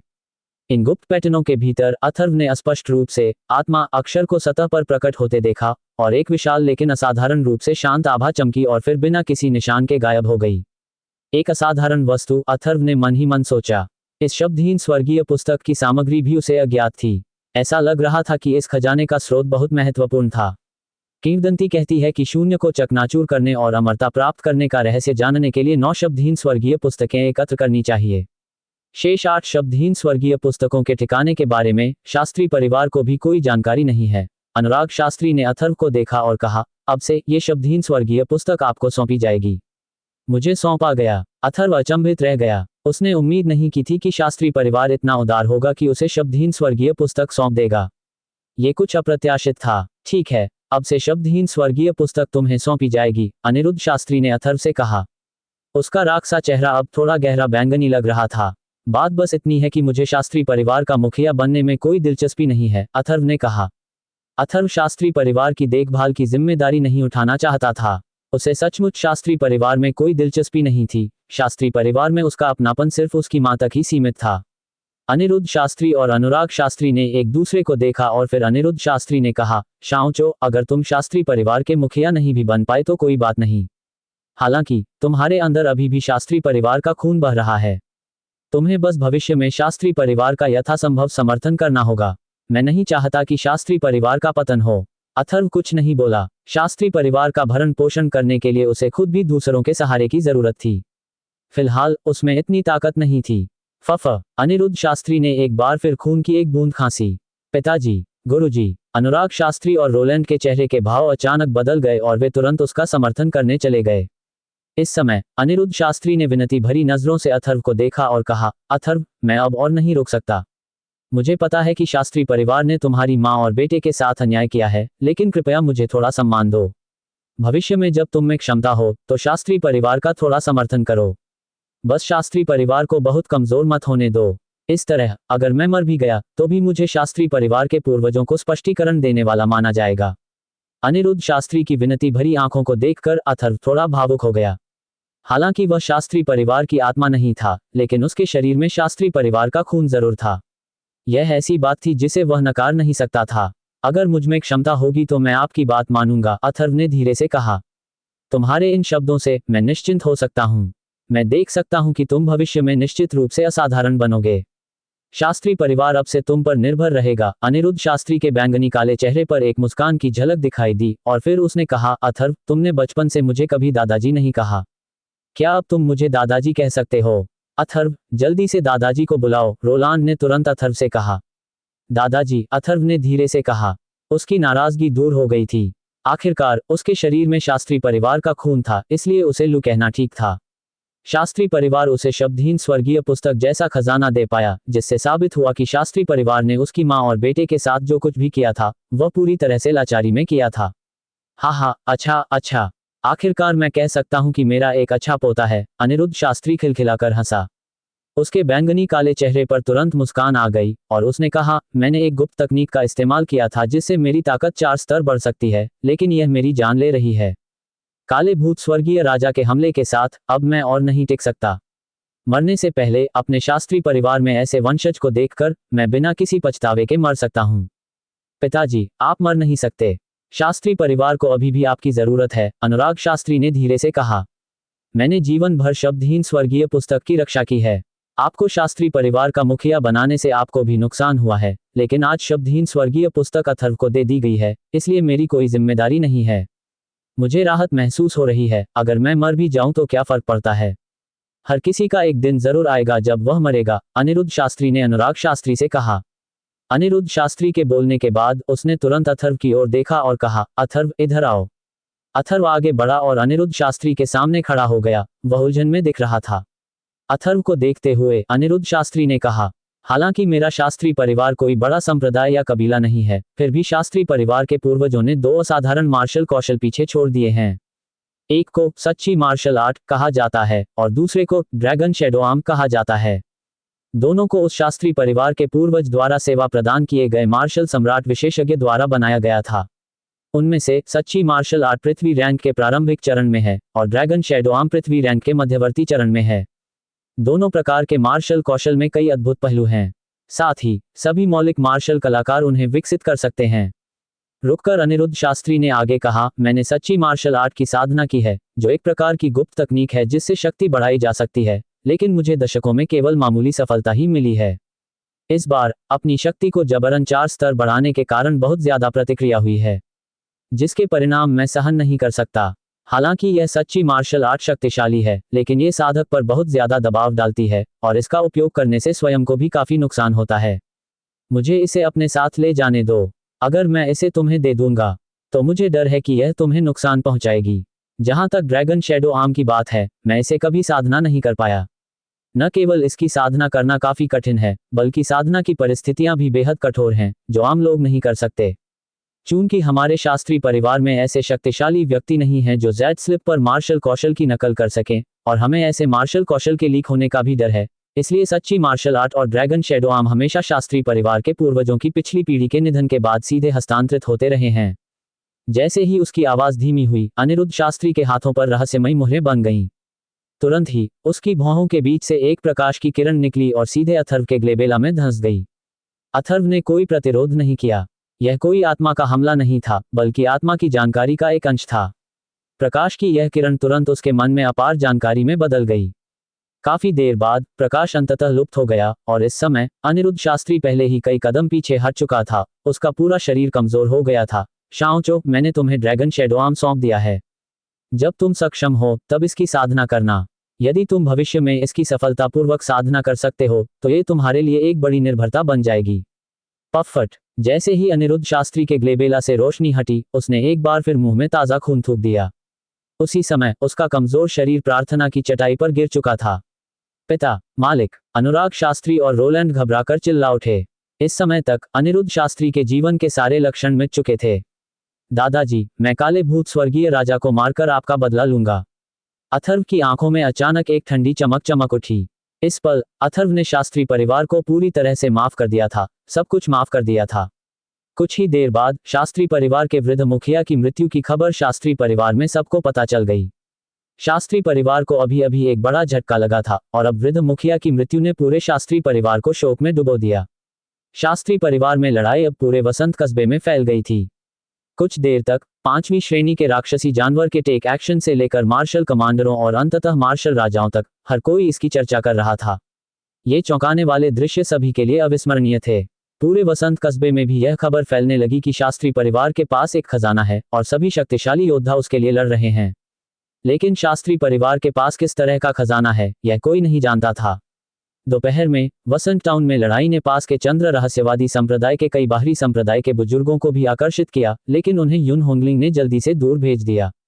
अनिरुद्ध शास्त्री के अंतिम संस्कार से बाहर वालों को कोई चिंता नहीं हुई। अभी समय नहीं था, इसलिए उसे जल्दी में दफना दिया गया और शास्त्री परिवार को अभी भी बहुत कुछ निपटाना था। युद्ध में शास्त्री परिवार के ज्यादा लोगों ने भाग नहीं लिया, लेकिन कई लोग प्रभावित हुए और हताहत हुए। सौभाग्य से हताहतों की संख्या बहुत ज्यादा नहीं थी। कुल मिलाकर इस बार शास्त्री परिवार पर ज्यादा असर नहीं पड़ा। इसके विपरीत प्रतिहार परिवार को भारी नुकसान उठाना पड़ा। आशंका है कि उनके ज्यादातर कुलीन लोग वसंत कस्बे में ही मारे गए, जिसकी प्रतिहार परिवार ने शायद रवाना होने से पहले उम्मीद नहीं की होगी। रात होते होते अथर्व आखिरकार आंगन में लौट आया। मधुरिमा पहले ही आराम करने के लिए पीछे वाले पहाड़ पर जा चुका था और अथर्व ने मधुरिमा की रक्षा के लिए रिवर स्केल डेमोनिक पेंग और अन्य राक्षसी जानवरों को भी भेज दिया था। केवल छोटा ड्रैगन और स्वर्गीय पंखों वाला हिमसिंह ही उसके साथ रह गए थे। छोटे चोर, मरे हुए को जिंदा नहीं किया जा सकता। ज्यादा दुखी मत हो, कमरे में अवंतिका ने धीरे से कहा।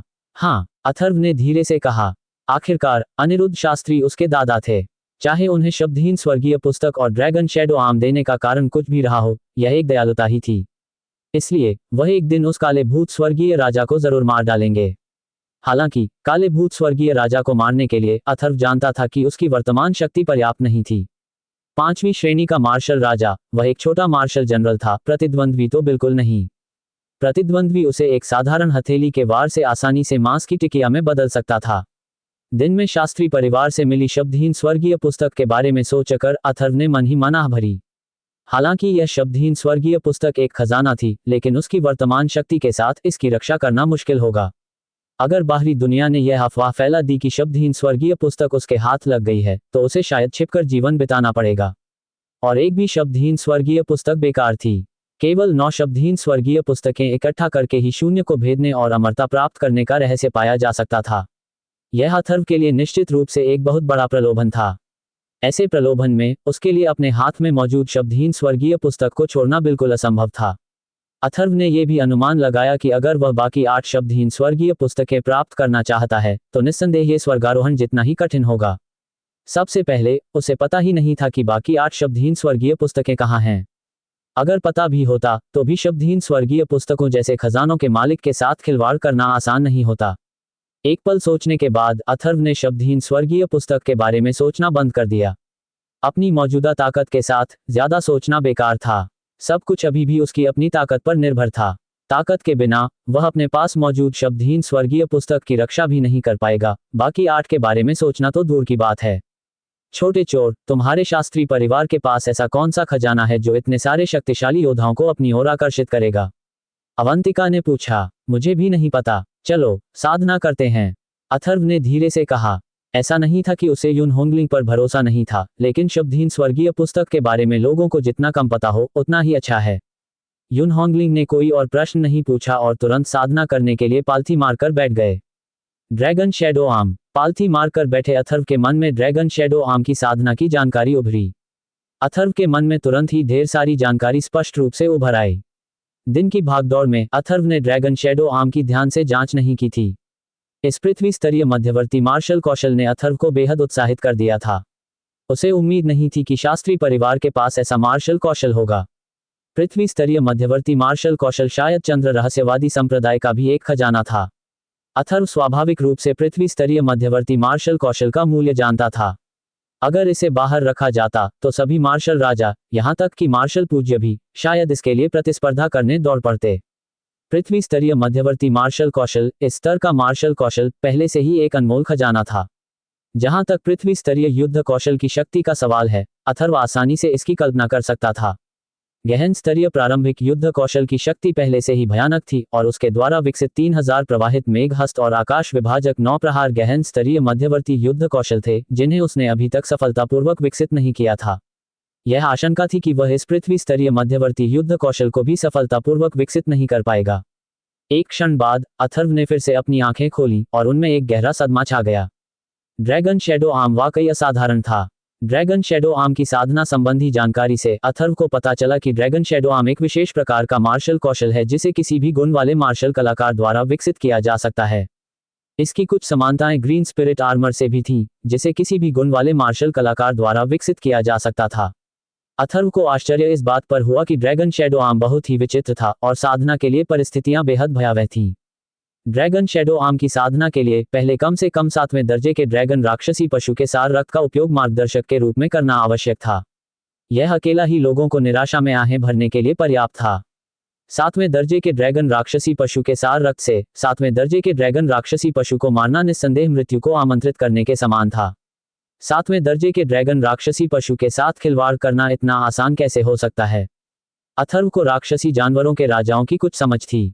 राक्षसी जानवरों में कुछ बेहद असाधारण प्रजातियां थीं, जिनमें से कुछ तो 9 पूंछ वाली स्वर्गीय लोमड़ी से भी थोड़ी ज्यादा शक्तिशाली थीं। ड्रैगन राक्षसी जानवर उनमें से एक था। 7वें स्तर के ड्रैगन राक्षसी जानवर को मारना, यहां तक कि 7वें स्तर के प्रारंभिक राक्षसी जानवर को भी मारना, चौथे स्तर के मार्शल राजा को मारने से कहीं अधिक कठिन था। और ये तो बस पहली साधना की शर्त थी, जो अथर्व को निराशा से आहें भरने के लिए काफी थी। अथर्व कड़वी मुस्कान के साथ मुस्कुराया। उसने अभी तक गहन स्तर का मध्यवर्ती मार्शल कौशल भी सफलतापूर्वक विकसित नहीं किया था, इसलिए उसे अभी पृथ्वी स्तर के मध्यवर्ती मार्शल कौशल के बारे में नहीं सोचना चाहिए।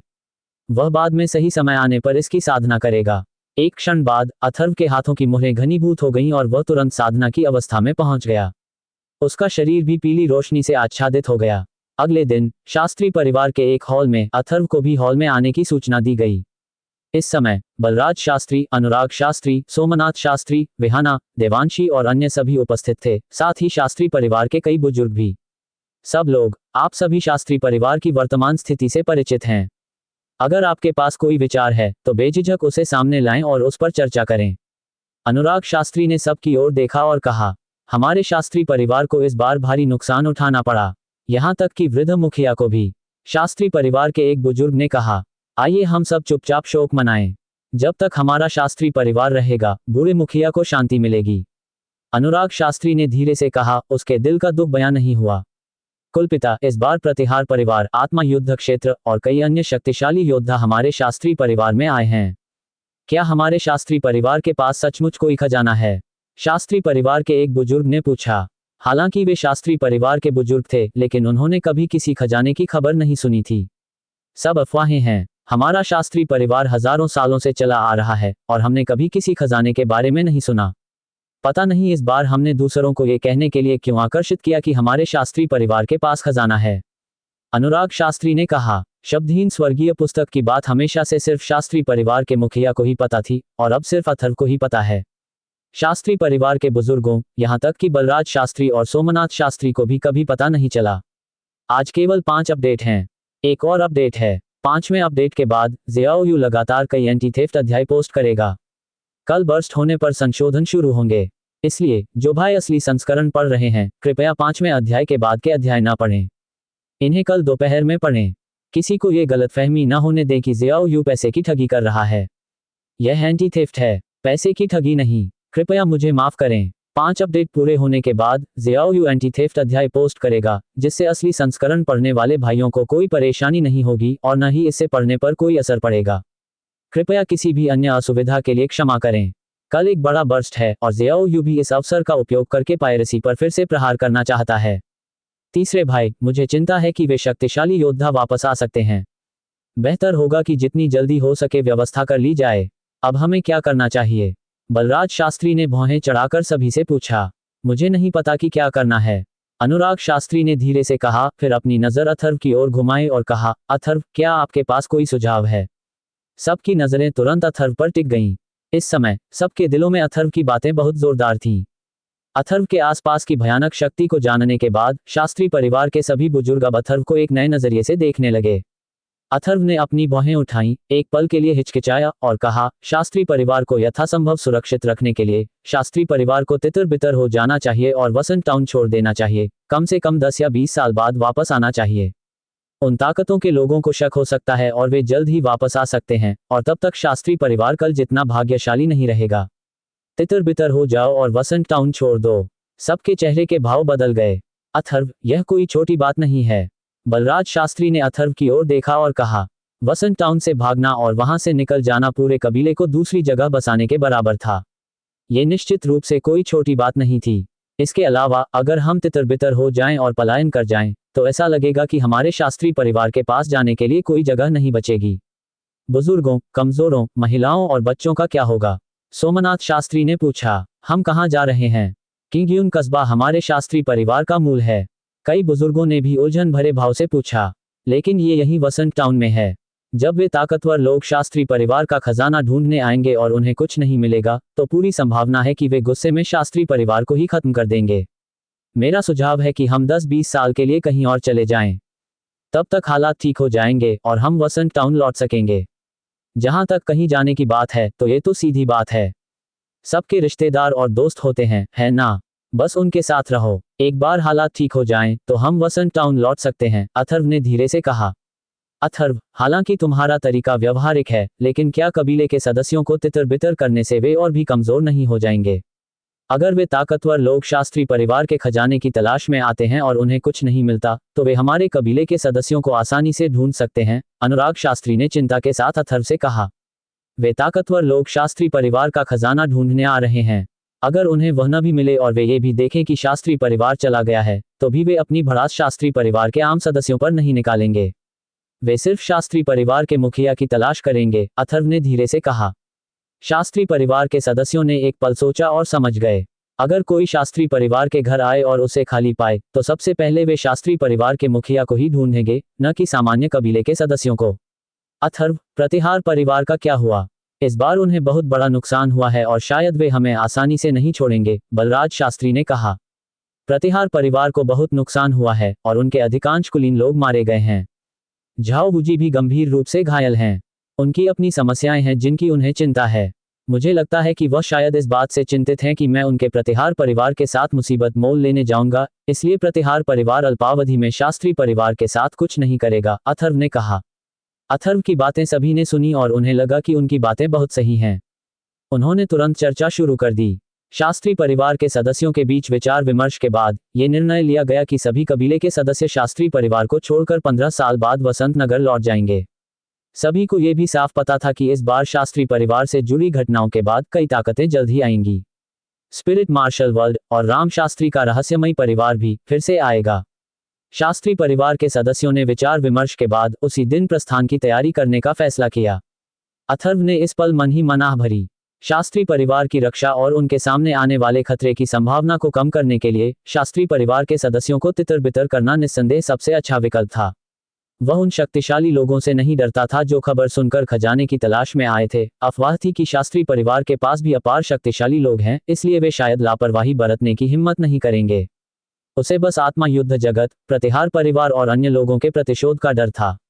शास्त्री परिवार के सदस्यों को तितर बितर करने से नुकसान भी यथासंभव कम हो जाएगा।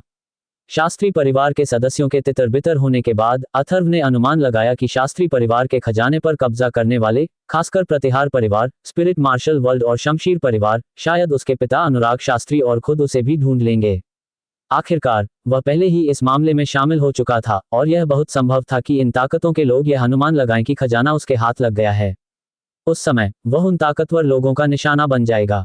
जब शास्त्री परिवार के बुजुर्ग और अन्य लोग तितर बितर हो गए, तो केवल अनुराग शास्त्री, सोमनाथ शास्त्री, बलराज शास्त्री, देवांशी, विहाना, चेनशी और अथर्व ही मुख्य हॉल में रह गए।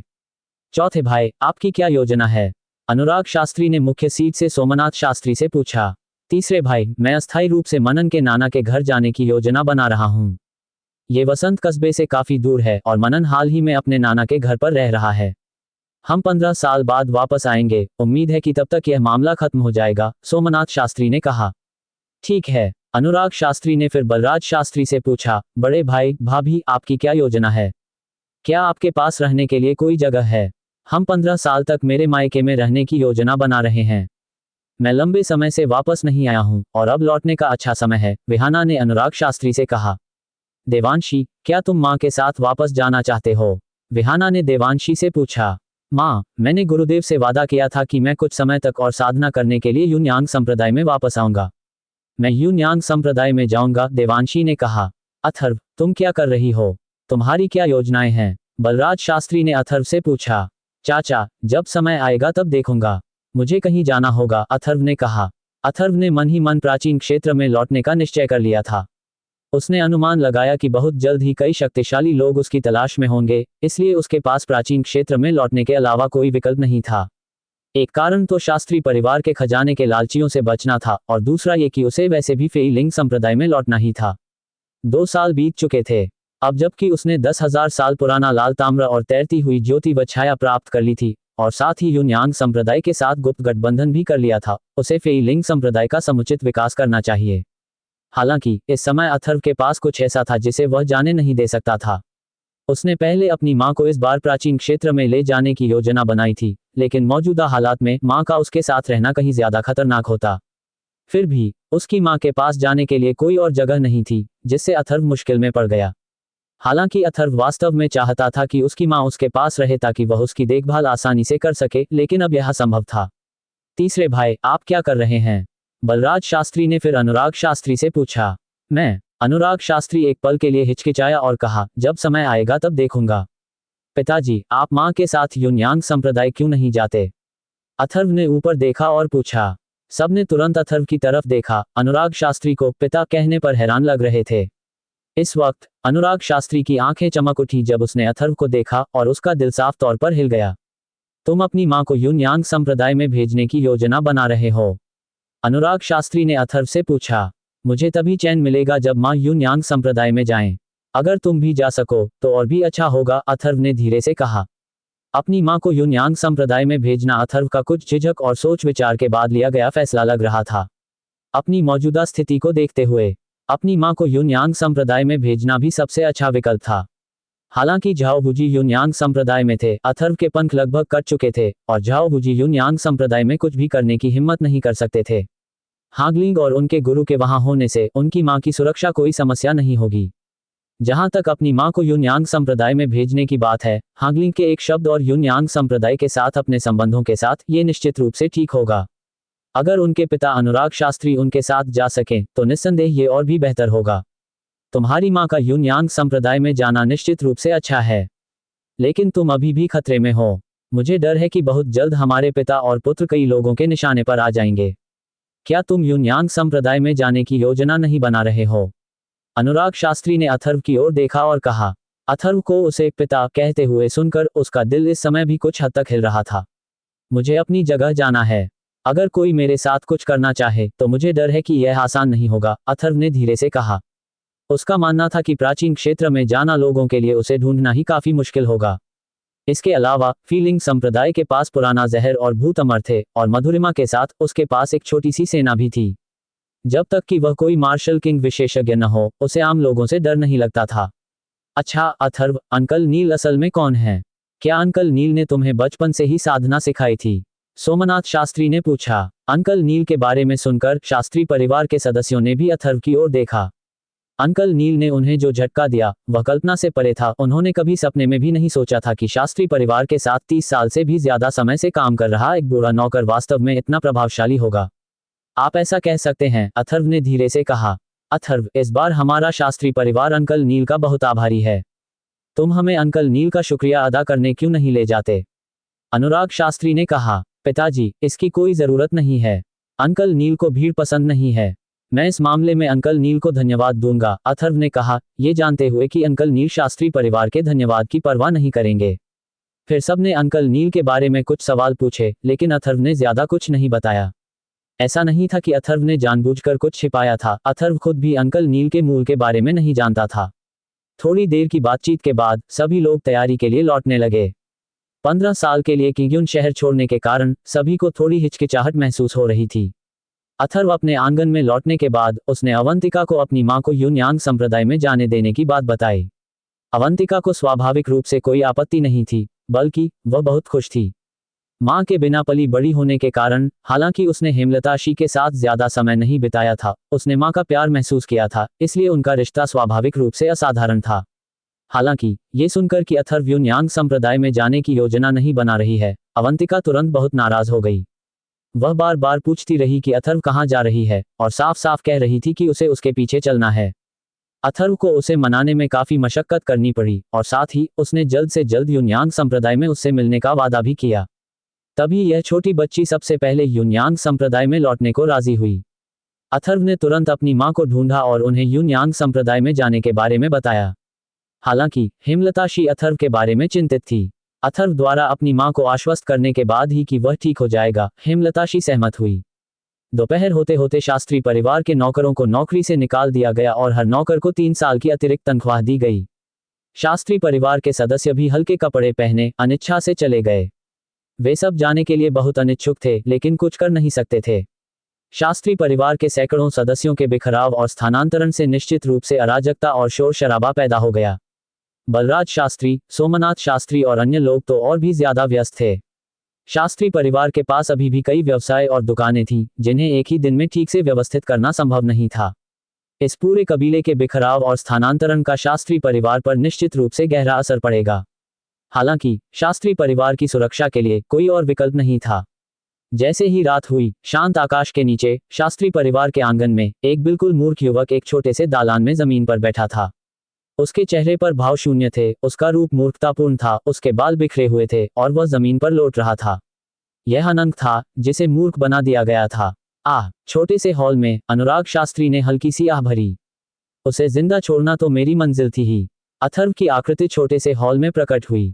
उसकी नजर जमीन पर पड़े अनंत पर पड़ी, बिना किसी दया के। लेकिन वह तो तुम्हारा भाई है, अनुराग शास्त्री ने धीरे से कहा। अथर्व ने कहा, लेकिन वह मुझे मारना चाहता था, और सिर्फ एक या दो बार नहीं, बल्कि कई बार। मुझे पता है तुम गलत नहीं हो, मैं ही गलत हूं कि मैंने उसकी अच्छी परवरिश नहीं की, अनुराग शास्त्री ने धीरे से कहा। तुम यहाँ क्यों हो? मैं तुमसे पूछने आया था कि क्या तुमने मेघसागर संप्रदाय में जाने का फैसला कर लिया है?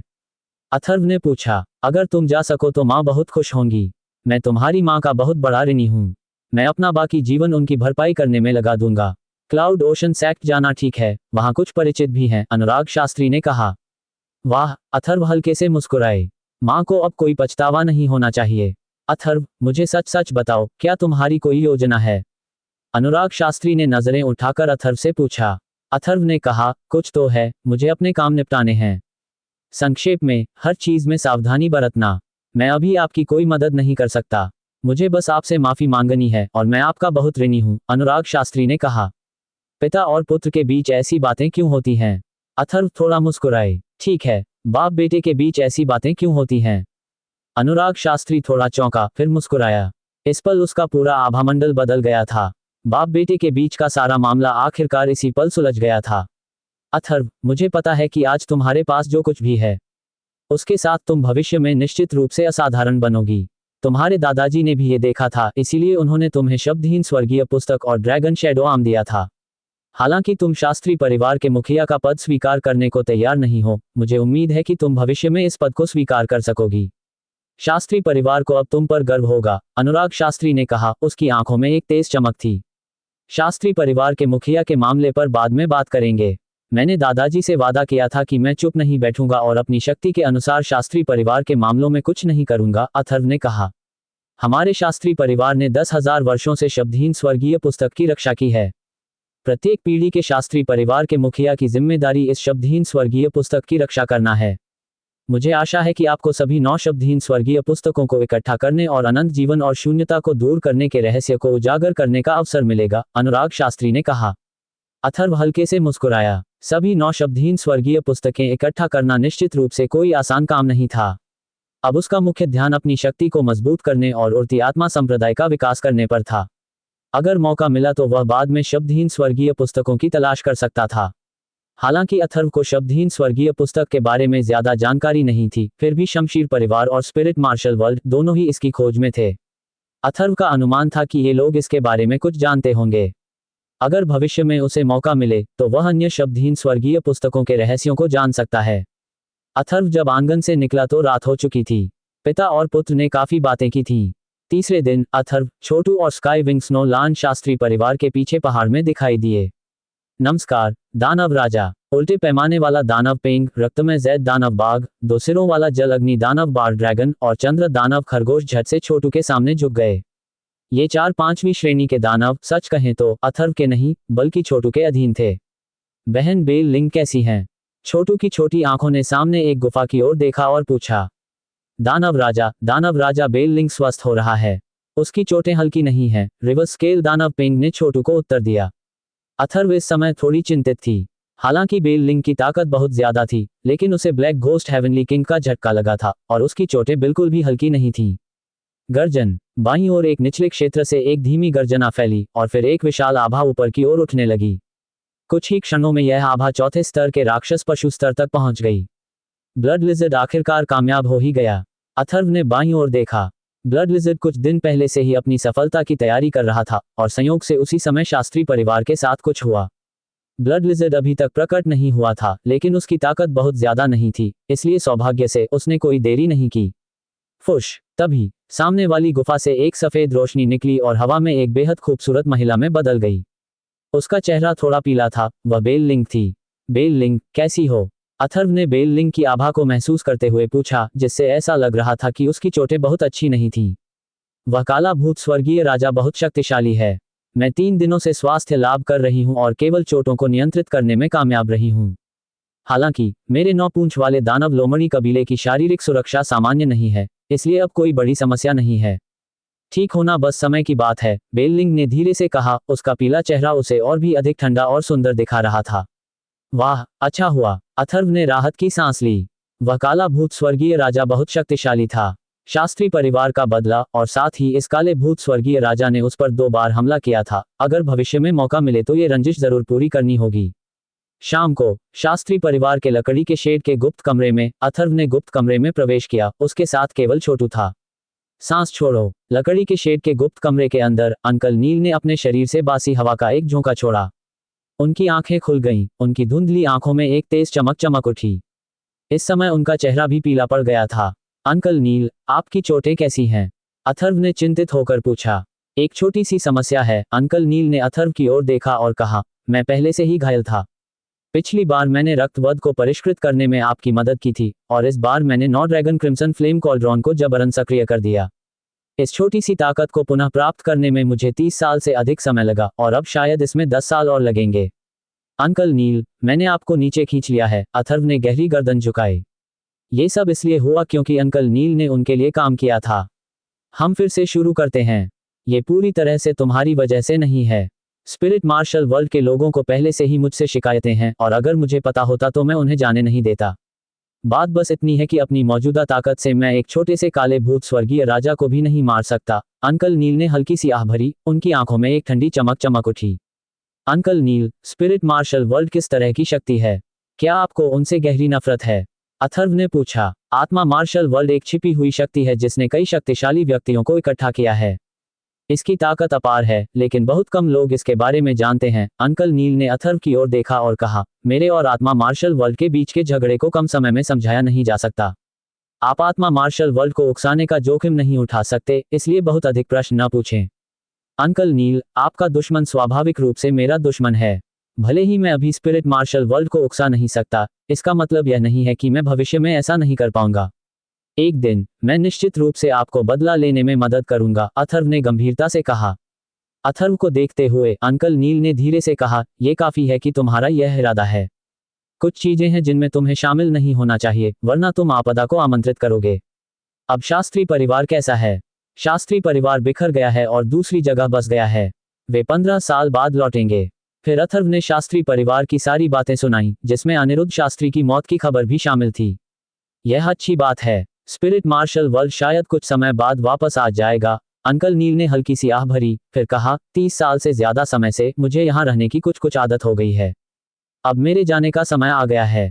चूंकि मैंने इस बार कुछ किया है, स्पिरिट मार्शल वर्ल्ड के लोग शायद जल्द ही मेरी पहचान जान जाएंगे और मुझे कोई और जगह ढूंढनी पड़ेगी। अंकल नील, आप कहाँ जाने वाले हैं? अथर्व ने पूछा। अंकल नील की बातों से वह समझ गया कि अंकल नील और स्पिरिट मार्शल वर्ल्ड के बीच जरूर एक अनोखा रिश्ता था। मुझे नहीं पता, कहीं भी ठीक है, अंकल नील ने धीरे से कहा। अथर्व की अभिव्यक्ति थोड़ी बदल गई और उसने कहा, अंकल नील, मेरे साथ प्राचीन डोमेन पर चलने के बारे में आप क्या सोचते हैं? प्राचीन क्षेत्र में जाओ। अंकल नील ने अथर्व की ओर देखा। हाँ, जब हम उड़ती आत्मा संप्रदाय में पहुंचेंगे तो मैं अंकल नील को अक्सर देख पाऊंगा, और उड़ती आत्मा संप्रदाय अभी भी एक छोटा संप्रदाय है। अनुमान है कि आत्मा मार्शल दुनिया के लोगों के लिए आपको ढूंढना बहुत आसान नहीं होगा, अथर्व ने कहा। तुम सोच रहे हो कि मेरी यह पुरानी हड्डी अभी भी उड़ती आत्मा संप्रदाय को थामे रखने में तुम्हारी मदद कर सकती है ना? अंकल नील ने अथर्व को घूरते हुए कहा। अंकल नील, मैं मानता हूं कि मैंने ऐसा सोचा था। अगर आप फ्लाइंग स्पिरिट सेक्ट में होते तो आप इसे स्थिर कर सकते थे, लेकिन यह निश्चित रूप से मुख्य कारण नहीं है। ये बच्चा ईमानदारी से आशा करता है कि आप फ्लाइंग स्पिरिट सेक्ट में जाएंगे। वहां पहुंचने पर आप शांति से आराम कर सकेंगे। अगर कुछ हुआ तो मैं आपकी बात मानूंगा। यह आपके इधर उधर भागने से तो बेहतर ही है। इसके अलावा अगर मैं कुछ घटिया बात कहूं तो आप मुझे शिष्य नहीं बल्कि गुरु परिवार मानते हैं। अगर आप चले गए तो मुझे आपकी बहुत याद आएगी, अथर्व ने कहा। अथर्व को देखते हुए अंकल नील की आंखें चमक उठीं। वे कुछ नहीं बोले, मानो कुछ सोच रहे हों। बुरे आदमी, मेरे बॉस आपको जाने के लिए कह रहे हैं, तो बस चले जाए। छोटू ने अपना छोटा सिर उठाया और फिर अंकल नील के कंधे पर कूद गया। तुम छोटे जानवर हो। अंकल नील ने छोटू को घूरा, फिर अथर्व से कहा, ठीक है, मैं तुम्हारे साथ प्राचीन डोमेन चलूंगा। वैसे भी मेरे पास और कहीं जाने के लिए जगह नहीं है। धन्यवाद अंकल नील। सहमत होने के लिए अथर्व तुरंत बहुत खुश हो गया। तुम इतने खुश क्यों हो? जब तुम मूर्ति आत्मा संप्रदाय में पहुंचोगे तो मुझे कम परेशानी दोगे। मेरी यह बूढ़ी हड्डी अब पहले जैसी नहीं रही, यह अब और उछाल नहीं झेल सकती, अंकल नील ने अथर्व से कहा। अंकल नील, मैं कोई ऐसी व्यक्ति नहीं हूं जो परेशानी पैदा करती है, अथर्व ने हंसते हुए कहा। तुम्हारे आसपास मौजूद उन चंद राक्षस जानवरों, नौपूंछ वाली स्वर्गीय लोमड़ी, छोटू और मेघ सागर संप्रदाय के साथ तुम्हारे गुप्त गठबंधन के साथ क्या तुम मुसीबत खड़ी नहीं कर सकते? अंकल नील ने धीरे से कहा, प्राचीन क्षेत्र उतना आसान नहीं है जितना तुम सोचती हो। वरना 3 संप्रदाय और 4 द्वार पहले ही प्रवेश कर चुके होते और तुम्हारी बारी न आती। आज का विस्फोट शुरू होता है। देखते हैं कि हम 24 घंटों में कितना विस्फोट कर पाते हैं। कृपया हमें फूल, सिफारिशें, पुरस्कार, कॉफी और पूरा सहयोग दें। जियाओयू एक चमत्कार करना चाहता है, कृपया जियाओयू को एक चमत्कार दें। भाइयों, धन्यवाद। जियाओयू आज पुस्तक समीक्षाओं का जवाब नहीं देगा, कृपया मुझे माफ करें भाइयों। मैं क्यू पर भी चैट नहीं करूंगा। जियाओयू को अपनी पूरी ताकत से कोड लिखने की जरूरत है और वास्तव में उसके पास देरी करने का समय नहीं है।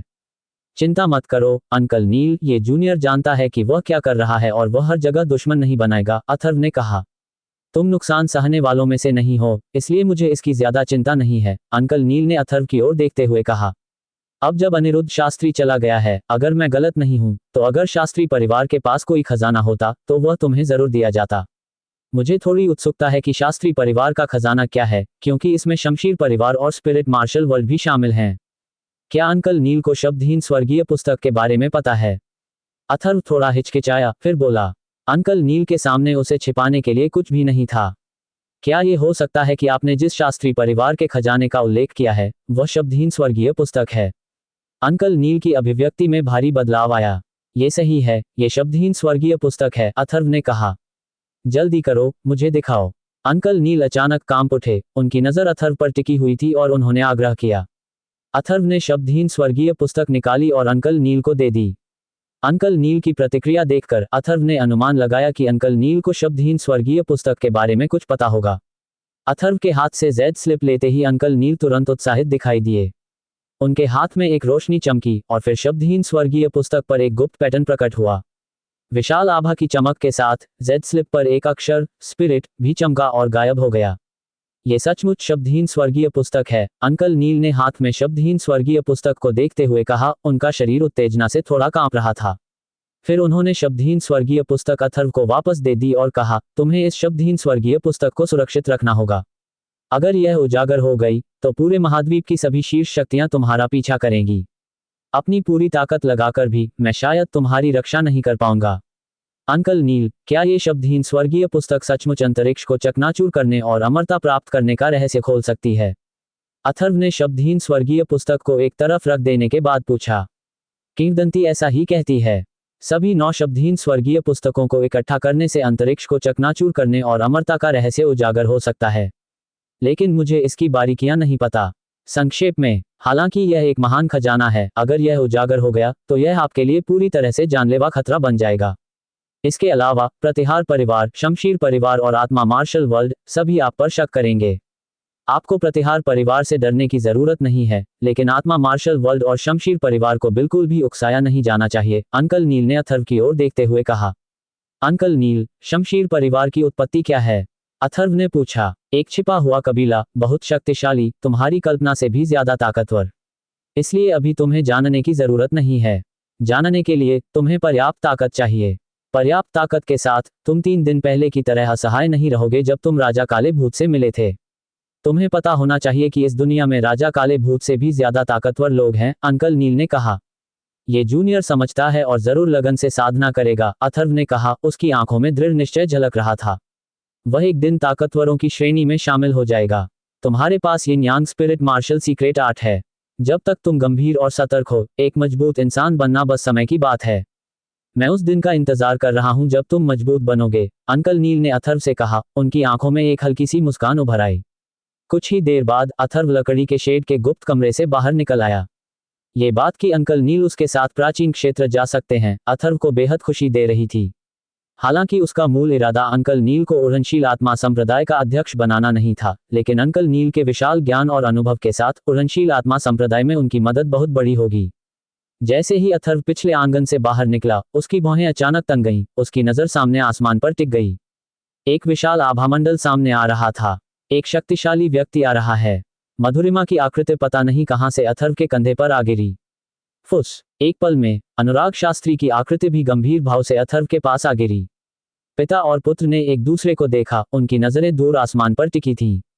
नीला जेड वुल्फ ईगल। आगे आकाश में एक विशाल राक्षसी जानवर प्रकट हुआ। अथर्व ने अचानक एक मुस्कान बिखेरी। ये वास्तव में नीला जेड वुल्फ ईगल था। कहने की जरूरत नहीं कि यह उसके स्वामी एल्दयू योकियान ही थे जो आ गए थे। हुश हुश, बस एक पल में विशाल ब्लू जेड वुल्फ ईगल ऊपर आकाश में प्रकट हुआ, अपने पंख फड़फड़ाते हुए एक विशाल स्थानिक वायु प्रवाह को उत्तेजित कर रहा था। विशाल ब्लू जेड वुल्फ ईगल को देखकर अनुराग शास्त्री का चेहरा अचानक कुछ घबरा गया। हुश हुश, ब्लू जेड वुल्फ ईगल की पीठ से 3 आकृतियां तुरंत उतरीं।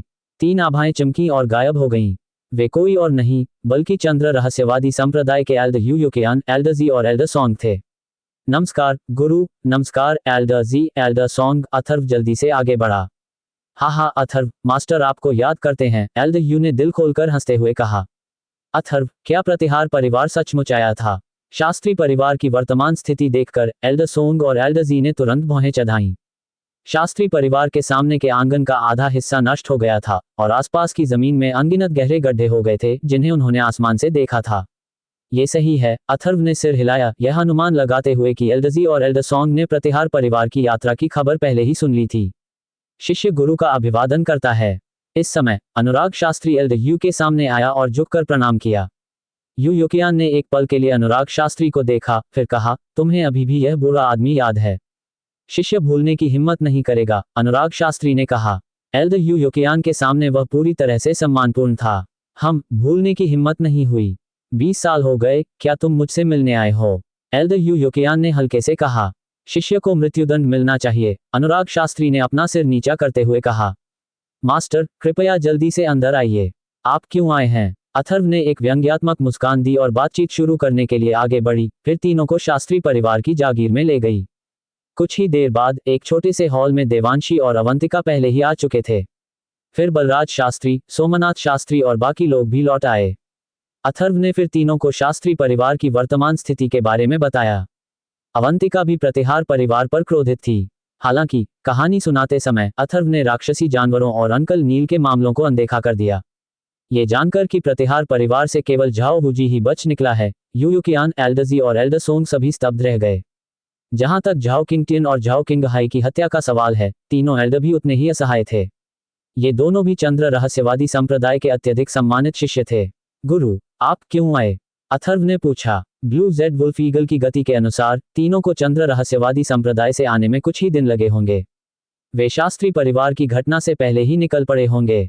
झाओ वुजी के चंद्र रहस्यवादी संप्रदाय छोड़ने के बाद संप्रदाय के गुरु ने गुप्त रूप से हमें शास्त्री परिवार के पास आने का आदेश दिया। हमें देर होने की उम्मीद नहीं थी, एल्डर सॉन्ग ने कहा। लगता है आदित्य नारायण भी प्रतिहार परिवार पर नजर रख रहा है, अथर्व ने मन ही मन सोचा। जैसे ही झाओ वुजी ने चंद्र रहस्यवादी संप्रदाय छोड़ा, आदित्य नारायण ने एल्डरजी और बाकियों को शास्त्री परिवार के पास भेज दिया। यह कोई पूर्वाभास नहीं हो सकता, उसे जरूर कुछ पता रहा होगा। अथर्व ने सोचा कि शायद शास्त्री परिवार की खबर आदित्य नारायण के कानों तक पहुंचने में ज्यादा देर नहीं लगेगी। गुप्त लोक से उसे जो कुछ राक्षसी जानवर मिले थे, वे शायद चंद्र रहस्यवादी संप्रदाय को भी पता होंगे। उस समय उसे डर था कि मार्शल स्पिरिट पवित्र फल का मामला भी उजागर हो जाएगा। प्रतिहार परिवार के लिए अच्छा है, वे इस बार इसके हकदार थे, यू योकियान ने प्रतिहार परिवार के प्रति कोई सद्भावना नहीं दिखाते हुए कहा। अथर्व, भविष्य के लिए तुम्हारी क्या योजनाएं हैं? क्या तुम मेरे साथ चंद्र रहस्यवादी संप्रदाय में लौटना चाहती हो? वहां पहुंचने के बाद मैं देखना चाहूंगी कि वह बूढ़ा बदमाश झाओ वुजी तुम्हारे साथ क्या कर सकता है, यू योकियान ने फिर कहा। गुरु, मैं इस बार चंद्र रहस्यवादी संप्रदाय में नहीं लौटूंगा। मुझे अभी भी कुछ काम निपटाने हैं। मैं बाद में गुरु से मिलने चंद्र रहस्यवादी संप्रदाय में लौटूंगा, अथर्व ने कहा। एल्डर सोंग और एल्डर जेड के आ जाने से अथर्व को एक और बात का ध्यान रखने में राहत मिली। अथर्व ने पहले अपनी मां युनहोंगलिंग और देवांशी को पहले चंद्र रहस्यवादी संप्रदाय में भेजने की योजना बनाई थी, वरना उसे चैन नहीं मिलता। लेकिन ऐसा करने से आने जाने में बहुत समय लग जाता। अब जब एल्डरजी और एल्डर सॉन्ग यहाँ थे तो वे साथ लौट सकते थे और वह बिल्कुल निश्चिंत हो सकता था। फिर वह सीधे प्राचीन क्षेत्र की ओर जा सकता था। तुम चंद्र रहस्यवादी संप्रदाय में लौटने की योजना तो नहीं बना रहे? युकियान ने चिंतित होकर पूछा। इस बार प्रतिहार परिवार को भारी नुकसान हुआ है और वह बूढ़ा बदमाश झाओबुजी तुम्हें आसानी से नहीं छोड़ेगा। शिष्य सावधान रहेगा, अथर्व ने कहा। तो फिर तुम कहाँ जाने की योजना बना रहे हो? युकियान बहुत चिंतित था। शिष्य ने अभी तक निर्णय नहीं लिया है। मैं बाद में देखूंगा, अथर्व ने कहा। उसने प्राचीन क्षेत्र में जाने के बारे में किसी को नहीं बताया था, यहां तक कि युन होंगलिंग और देवांशी को भी नहीं। अथर्व जानता था कि इस मामले के बारे में जितने कम लोग जानते हैं उतना ही अच्छा है। उड़ती आत्मा संप्रदाय के बारे में अथर्व ने अनुमान लगाया कि केवल युन शियातियान और चंद्र रहस्यवादी संप्रदाय के बहुत कम लोग ही इसके बारे में जानते थे। उसने अनुमान लगाया कि उसके गुरु एल्डरजी और एल्डर सोन को अभी तक पता नहीं चला है। इसके अलावा उड़ती आत्मा संप्रदाय और चंद्र रहस्यवादी संप्रदाय के बीच गुप्त गठबंधन अभी आधिकारिक रूप से शुरू नहीं हुआ था। सब कुछ तब तक इंतजार करना था जब तक वह उड़ती आत्मा संप्रदाय में वापस नहीं आ जाता। फिर समूह तितर बितर होने से पहले काफी देर तक बातें करता रहा। अथर्व ने अपनी मां की देखभाल का जिम्मा भी अपने मालिक को सौंप दिया। सब कुछ व्यवस्थित होते देख अथर्व ने आखिरकार राहत की सांस ली। अब उसे प्राचीन क्षेत्र में लौटना था। अपनी शक्ति बढ़ाने के साथ साथ उसे उड़ती आत्मा संप्रदाय का भी विकास करना था। उसकी शक्ति चाहे कितनी भी प्रबल क्यों न हो, थोड़ी कमजोर लग रही थी। केवल एक विशाल बल के साथ ही वह उन सभी चीजों की सच्ची रक्षा कर सकता था जिनकी उसे परवाह थी। प्राचीन क्षेत्र में लौटने के बारे में सोचते हुए अथर्व उत्सुकता से भर गया। पिछले 2-3 सालों में भूतपरी विमला के शासन में उड़ती आत्मा संप्रदाय की शक्ति में कितनी प्रगति हुई है। क्या इससे उसे कोई आश्चर्य होगा? प्राचीन क्षेत्र में जल्द ही लौटने के बारे में सोचते हुए अथर्व के दिल में उत्साह की लहर दौड़ गई। प्राचीन क्षेत्र ही उसके लिए उपयुक्त जगह थी। रात के समय पीछे पहाड़ की एक ढलान पर रात का आकाश को ढंक रहा था और चांदनी मनमोहक थी। अथर्व अपने हाथ पीठ के पीछे करके पहाड़ी पर खड़ा था। रात की हवा उसके काले बालों में बह रही थी और एक हल्की सी गर्मियों की खुशबू आ रही थी। मनमोहक चांदनी में आकाश और दूर तक देखते हुए अथर्व बुदबुदाया, इंसान का रास्ता निर्मम होना चाहिए। अथर्व पहाड़ी पर हाथ पीछे करके खड़ा था। रात की हवा उसके काले बालों को बिखेर रही थी। हल्की सी गर्मियों की खुशबू फैल रही थी। मनमोहक चांदनी में वह आसमान और दूर तक देखता हुआ बुदबुदा रहा था, इंसान का रास्ता क्रूरता से भरा होना चाहिए। धर्म और परोपकार एक साथ नहीं रह सकते। एक आदमी को मारना चाहिए, बिना किसी दया के मारना चाहिए। शाश्वत महिमा पूरी तरह से हत्या में निहित है। अतीत में ऐसे वीर पुरुष हुए हैं जो वफादारी को महत्व देते थे और अपने वादे निभाते थे। वे जरा सी भी उत्तेजना पर हत्या कर देते थे। उनका जीवन हंस के पंख से भी हल्का था। वहां शक्तिशाली और दबंग लोग भी थे जो मक्खियों की तरह मारते थे, घोड़े पर सवार होकर दुनिया को जीतते थे, केवल अपनी तलवारों और भालों का बखान करते थे।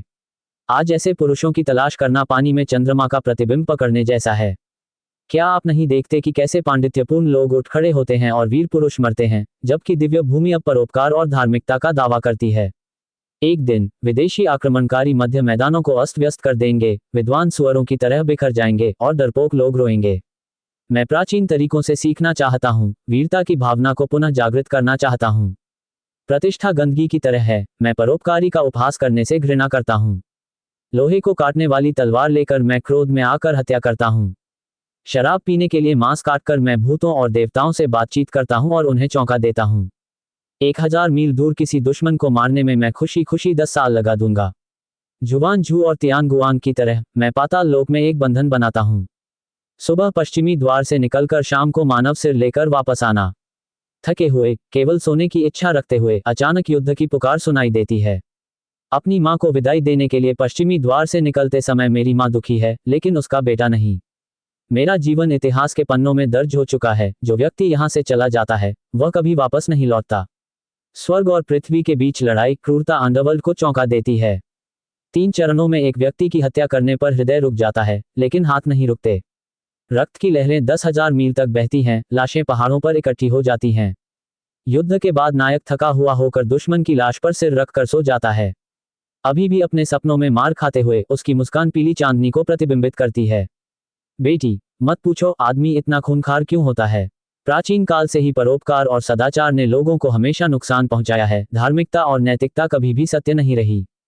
क्या तुम नहीं देखते कि शेर और बाघ शिकार करके प्रतिष्ठा प्राप्त करते हैं, बेचारे हिरणों पर कौन दया करता है।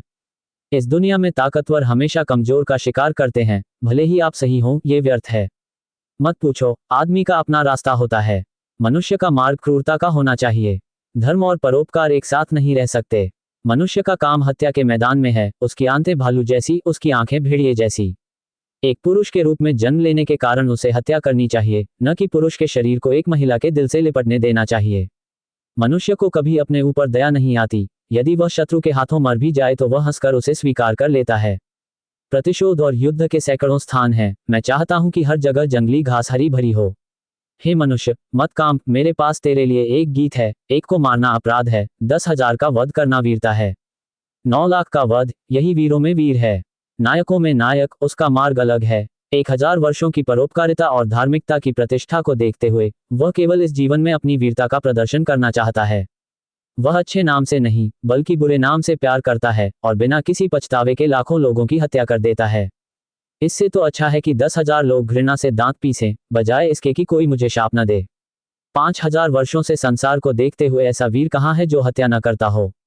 जैसे ही उसकी आवाज गिरी, अथर्व के शरीर से अनायास ही एक जानलेवा आभा उमड़ पड़ी और उसकी आंखों में हत्या का इरादा आसमान को चीरता हुआ बाहर निकल आया। क्या ये कविता तुमने रची है? इसमें हत्या का भाव तो गहरा है, पर इसे सुनकर वीरता का भाव भर जाता है। अथर्व के बगल में एक आकर्षक श्वेत आकृति प्रकट हुई, जिसके कंधे पर छोटू बैठा था। मनमोहक चांदनी में उसका सुंदर और मनमोहक चेहरा एक ऐसी सुंदरता से लबरेज था जो बेहद मनमोहक थी। यह मैंने नहीं, बल्कि मेरे शहर के एक साहित्यकार ने रचा है, अथर्व ने धीरे से कहा। उसकी हत्या की मंशा कम होती जा रही थी। उसने धीरे से सांस छोड़ी। क्या हम कल जा रहे हैं? मधुरिमा के नाजुक दांत थोड़े से खुल गए, उसकी आवाज में एक व्यापक आकर्षण था। हाँ, हम कल निकलेंगे। जब हम प्राचीन क्षेत्र में पहुंचेंगे तो सब कुछ अलग होगा, अथर्व ने कहा। अभी आपकी कविता सुनकर मुझे डर है कि इस बार आप जिस स्थान पर जा रहे हैं वह बहुत शांतिपूर्ण नहीं होगा। मधुरिमा ने छोटू के छोटे से सिर को सहलाया। उसकी निगाहें आकाश में आकर्षक चमकदार चंद्रमा की तरह कोमल थीं, जिससे लोग दूर देखने में असमर्थ थे। हाँ, एक अच्छा इंसान शांति से कैसे संतुष्ट हो सकता है? अथर्व ने हल्के से कहा। वह अपने पिछले जन्म में साधारण था। अगर इस जन्म में भी वह वैसा ही होता तो उसका आत्मा युद्ध महाद्वीप में आना व्यर्थ होता। जैसे ही सुबह की पहली किरण पूर्वी क्षितिज से चुपचाप उठी, किंग्यून कस्बा हल्के कोहरे में लिपटा हुआ था। हालांकि कुछ दिन पहले मार्शल किंग स्तर के विशेषज्ञों की लड़ाई के निशान वहां बचे थे, पहाड़ और नदियां अभी भी धुएं की तरह और फूल सपनों जैसे थे। सुबह सुबह वसंत कस्बे की सड़कों पर बिखरे हुए लोग दिखाई देने लगे। हवा में जंगली फूलों की खुशबू थी और सड़क के किनारे की दुकानें धीरे धीरे खुल गईं, दिन भर के कारोबार की तैयारी में। इस समय शास्त्री परिवार के सामने नीला जेड वुल्फ ईगल आकाश में चक्कर लगा रहा था। Atharv, Anurag Shastri, Yu Yukian, Yu Hongling, elder ji, Devanshi, Saransh और अन्य सभी उपस्थित थे। पिताजी, माँ, कृपया सावधान रहें। मैं अगली बार आपसे मिलने दादाजी के घर आऊंगा, देवांशी ने अनिच्छा से बलराज शास्त्री और विहाना से कहा। देवांशी, आप सभी को भी सावधान रहने की जरूरत है, बलराज शास्त्री ने कहा। सभी ने एक दूसरे को अलविदा कहा। उनके चेहरे पर अनिच्छा साफ झलक रही थी। शास्त्री परिवार की दुकान और व्यापार से जुड़े काम लगभग तय हो चुके थे। बलराज शास्त्री और सोमनाथ शास्त्री भी आज अपनी पत्नियों के घर जाएंगे। अनुराग शास्त्री, हेमलता शी, युन होंगलिंग और देवांशी भी आज ही जा रहे थे। अथर्व, तुम्हें हर चीज में सावधानी बरतनी होगी, हेमलता शी ने कहा। उसकी आंखें आंसुओं से भर गईं। वह अनिच्छा से अथर्व को देख रही थी। माँ, चिंता मत करो, तुम्हारा बेटा ठीक हो जाएगा। मैं जल्द से जल्द तुम्हें लेने के लिए चंद्र रहस्यवादी संप्रदाय आऊंगा, अथर्व ने कहा। वह अपनी माँ को हमेशा चंद्र रहस्यवादी संप्रदाय में नहीं रख सकता था। जब उड़नशील आत्मा संप्रदाय की ताकत बढ़ जाती तो वह अपनी माँ को उड़नशील आत्मा संप्रदाय में ले आता। बहन लैन, अथर्व बड़ी हो गई है, आपको ज्यादा चिंता करने की जरूरत नहीं है, अनुराग शास्त्री ने हेमलता के पास धीरे से कहा। ज़ियाओबाई, तुम्हें अपना अच्छा ख्याल रखना चाहिए। मैंने तुम्हें बचपन से ही बड़ा होते देखा है, बिल्कुल अपने बेटे की तरह, हेमलता ने ज़ियाओबाई से कहा। मैडम, कृपया निश्चिंत रहें, मैं अपना और युवा मालिक का अच्छा ख्याल रखूंगा, सारांश ने कहा। छोटे चोर, मुझे देखने के लिए चंद्र रहस्यवादी संप्रदाय में जल्दी आना याद रखना, अवंतिका ने अथर्व को घूरा, लेकिन उसकी अभिव्यक्ति बहुत अनिच्छुक थी। मैं करूंगा, माँ की अच्छी देखभाल करने में मेरी मदद करो, अथर्व ने कहा।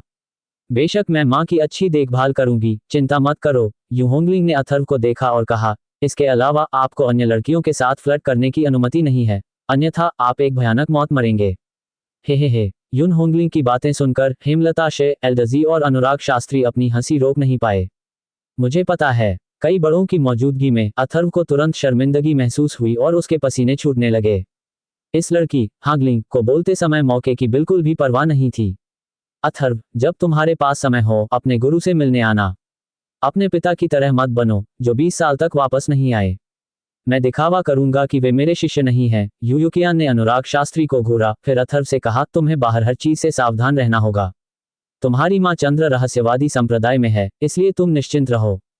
तुम्हारे गुरु ये पुरानी हड्डी जोखिम में डालकर यह सुनिश्चित करेंगे कि तुम्हारी माँ चंद्र रहस्यवादी संप्रदाय में सुरक्षित रहे।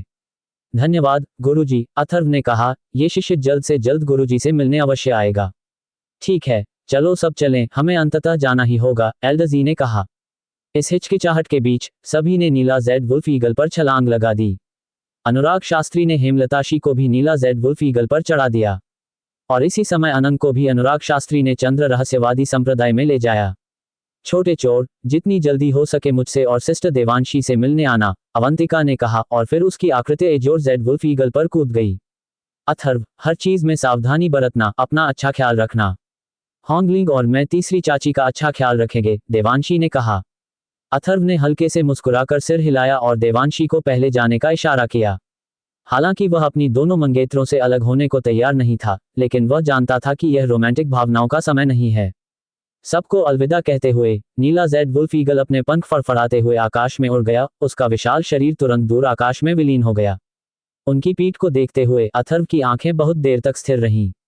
अगर उड़ती आत्मा संप्रदाय की शक्ति प्रबल हो गई होती तो उसे अपने रिश्तेदारों को चंद्र रहस्यवादी संप्रदाय में भेजने की क्या जरूरत थी।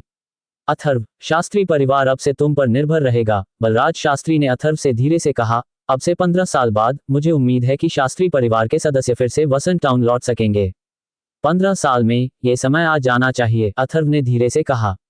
इसके दो अर्थ थे। 15 साल में शास्त्री परिवार के खजाने का मामला मिट जाना चाहिए था और 15 साल में उड़नात्मा संप्रदाय और उसकी अपनी शक्ति स्वाभाविक रूप से बढ़ जाएगी। तब तक पर्याप्त शक्ति के साथ ज्यादा चिंता करने की जरूरत नहीं होगी। अथर्व, चौथे चाचा अब जा रहे हैं, सोमनाथ शास्त्री ने धीरे से कहा। शास्त्री परिवार के सामने कई गाड़ियां पहले से ही रुकी हुई थीं।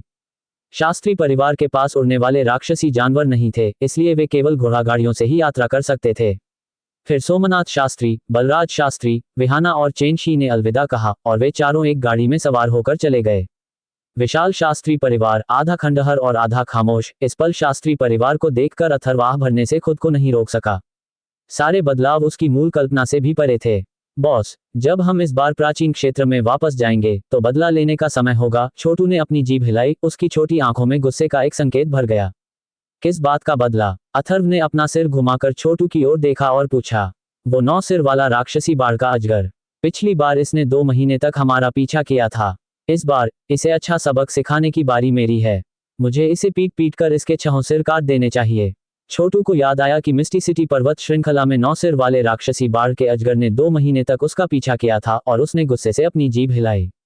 9 सिर वाले राक्षसी बाढ़ ड्रैगन, अब हमें बदला लेने का समय आ गया है, अथर्व ने होठों को भींचते हुए हल्के से मुस्कुराते हुए कहा। उसे इस 9 सिर वाले राक्षसी बाढ़ ड्रैगन से बदला जरूर लेना चाहिए। पिछली बार जब वह प्राचीन क्षेत्र से वापस आया था तो उस 9 सिर वाले राक्षसी बाढ़ ड्रैगन ने मिस्टी सिटी तक उसका पीछा किया था। इस बार बदकिस्मती की बारी उसकी थी। खैर, मैं इसे एक अच्छा सबक सिखाने जा रहा हूँ। छोटू की छोटी आंखें गुस्से से भरी थीं। छोटू का रूप देखकर अथर्व को भी उस 9 सिर वाले राक्षसी बाढ़ ड्रैगन के लिए पसीना आ गया।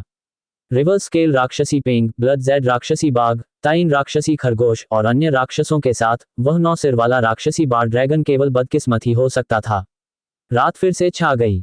रात के आसमान के नीचे शास्त्री परिवार के पीछे पहाड़ पर अथर्व के पीछे जानवरों का एक समूह चल रहा था, जिसमें आकाश पंखों वाला हिमसिंह, रक्त छिपकली, उल्टे पैमाने वाला राक्षसी पेंग, ताइन राक्षसी खरगोश, 2 सिरों वाला जल और अग्नि राक्षसी बाढ़ ड्रैगन और रक्त जैड राक्षसी बाघ शामिल थे।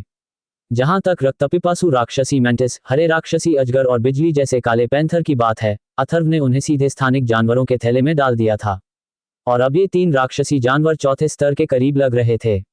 अथर्व के कंधे पर मधुरिमा और छोटू के सिकुड़े हुए शरीर थे। उसके बगल में सारांश था। अथर्व ने ध्यान आकर्षित करने से बचने के लिए रात में ही प्राचीन क्षेत्र की ओर प्रस्थान करने की योजना बनाई।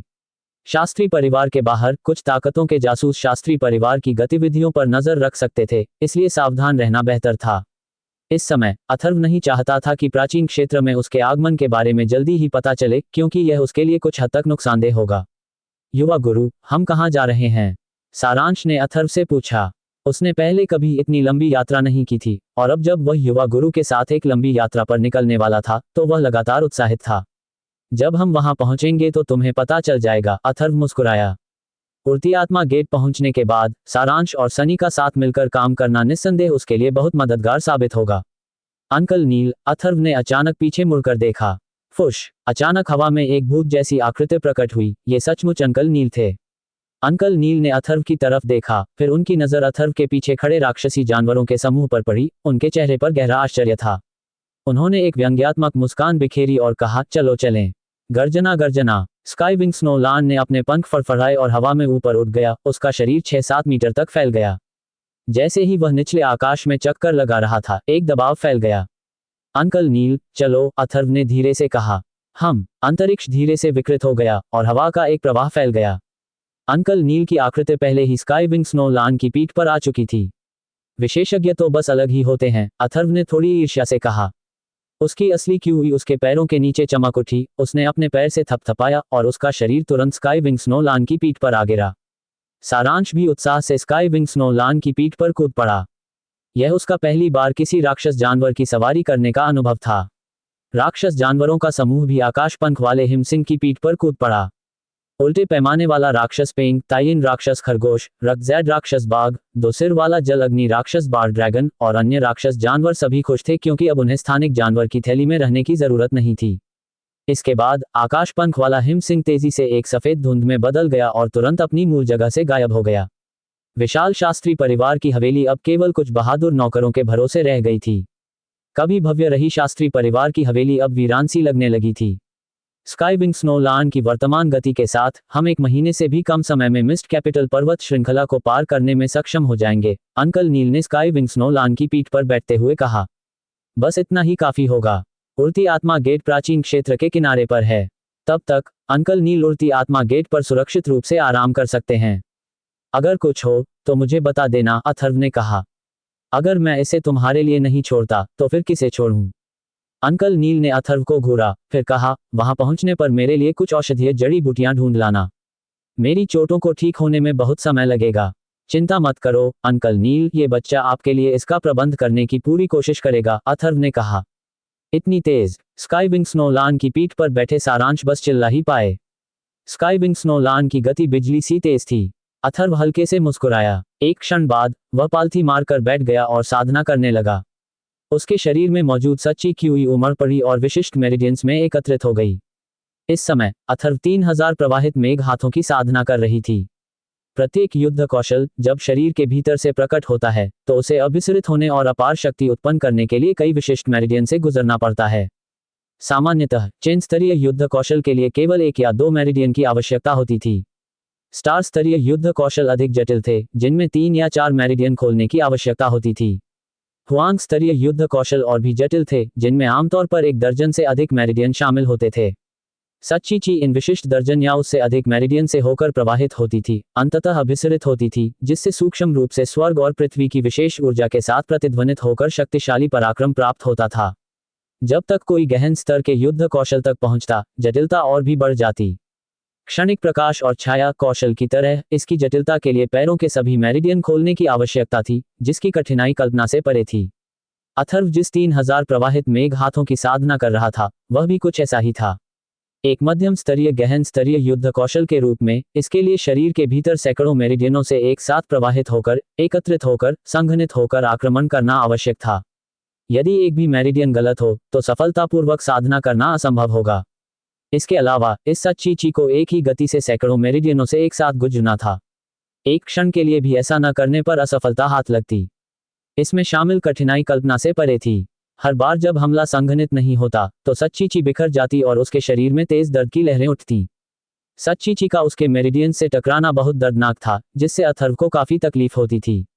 बार बार असफल होने और बार बार साधना करने के बावजूद अथर्व आसानी से हार मानने वाला व्यक्ति नहीं था।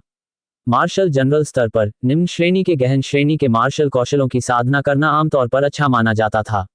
मार्शल जनरल स्तर पर किसी के लिए मध्यम श्रेणी के गहन श्रेणी के मार्शल कौशलों की साधना करना दुर्लभ था। गहन स्तर पर मार्शल कौशल विकसित करते समय मेरिडियन और गति के बीच तालमेल बिठाना पहले से ही एक बड़ी चुनौती थी, और कुछ और भी मुश्किल था। कुल मिलाकर अथर्व जैसे सामान्य तृतीय स्तरीय मार्शल जनरल के लिए उनके मेरिडियन की मोटाई, चौड़ाई और कठोरता अथर्व की 1/3 होना पहले से ही एक उल्लेखनीय उपलब्धि थी।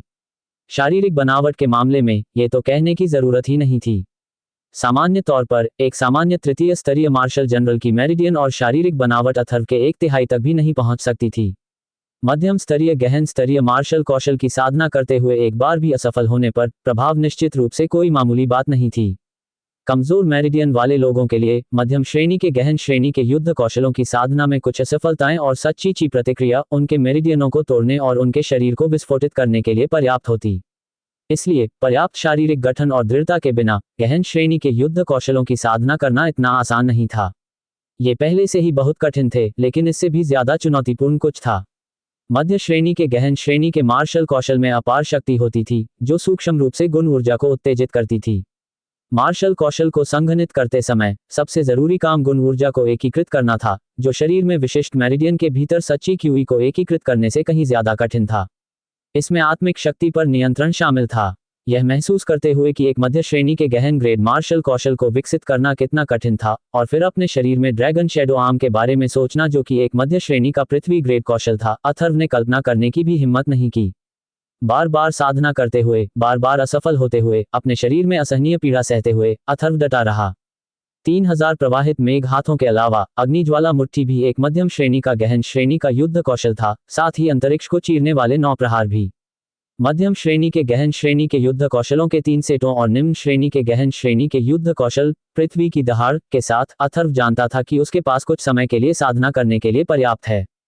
उसने अनुमान लगाया कि इन 4 प्रकार के युद्ध कौशलों का सफलतापूर्वक अभ्यास करना कोई ऐसी चीज नहीं है जो कम समय में हासिल की जा सके।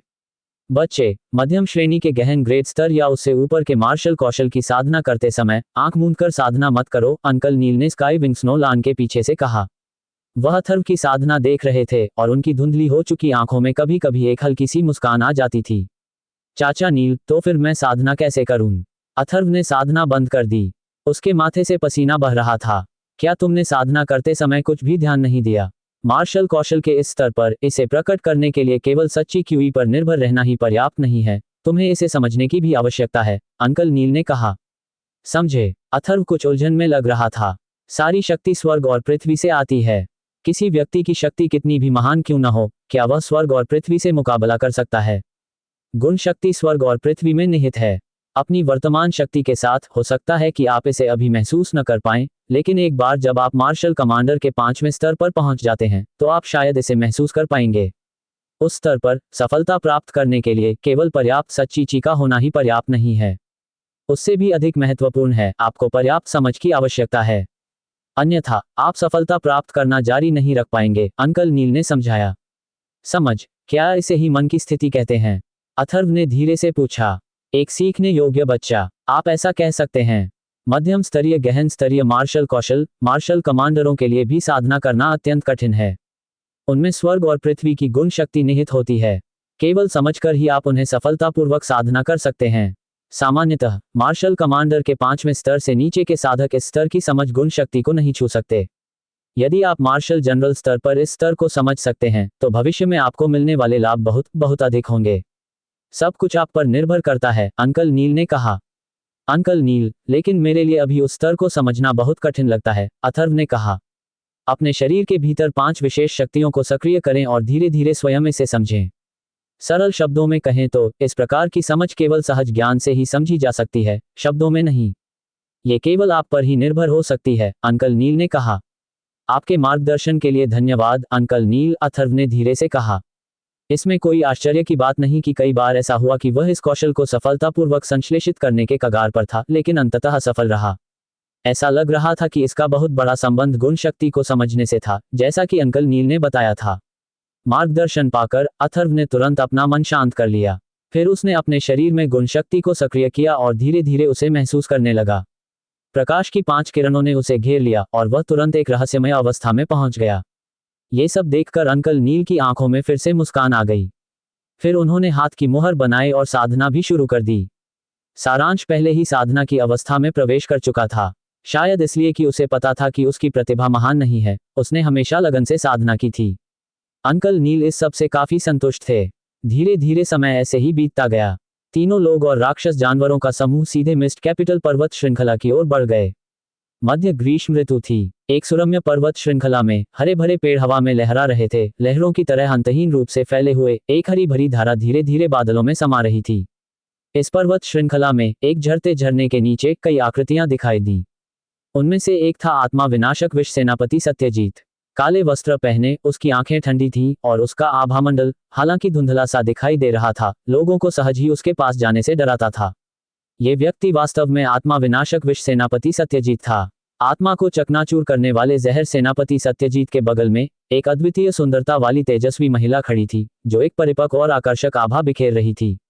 उसके काले बाल ऊपर की ओर मुड़े हुए थे और हालांकि उसने एक साधारण सफेद पोशाक पहनी हुई थी, वह शुद्ध और निर्दोष थी, प्रकाश से जगमगा रही थी। उसकी सुंदर आंखें आकर्षण से भरी थीं और वह लगभग 28 या 29 साल की लग रही थी, मानो कोई दिव्य प्राणी हो। उसके पूरे शरीर से ऐसा लग रहा था जैसे वह नश्वर संसार से संबंधित नहीं है। उसका पहनावा कुछ कुछ मधुरिमा जैसा था, लेकिन मधुरिमा में ठंडी उदासीनता और कठोरता का भाव अधिक था। यह महिला स्वाभाविक रूप से भूत परिविम्बला थी। महान पाठकों डैन नियान, गेई लीबा और यू ये टिंग फैन को उनके पुरस्कारों के लिए धन्यवाद।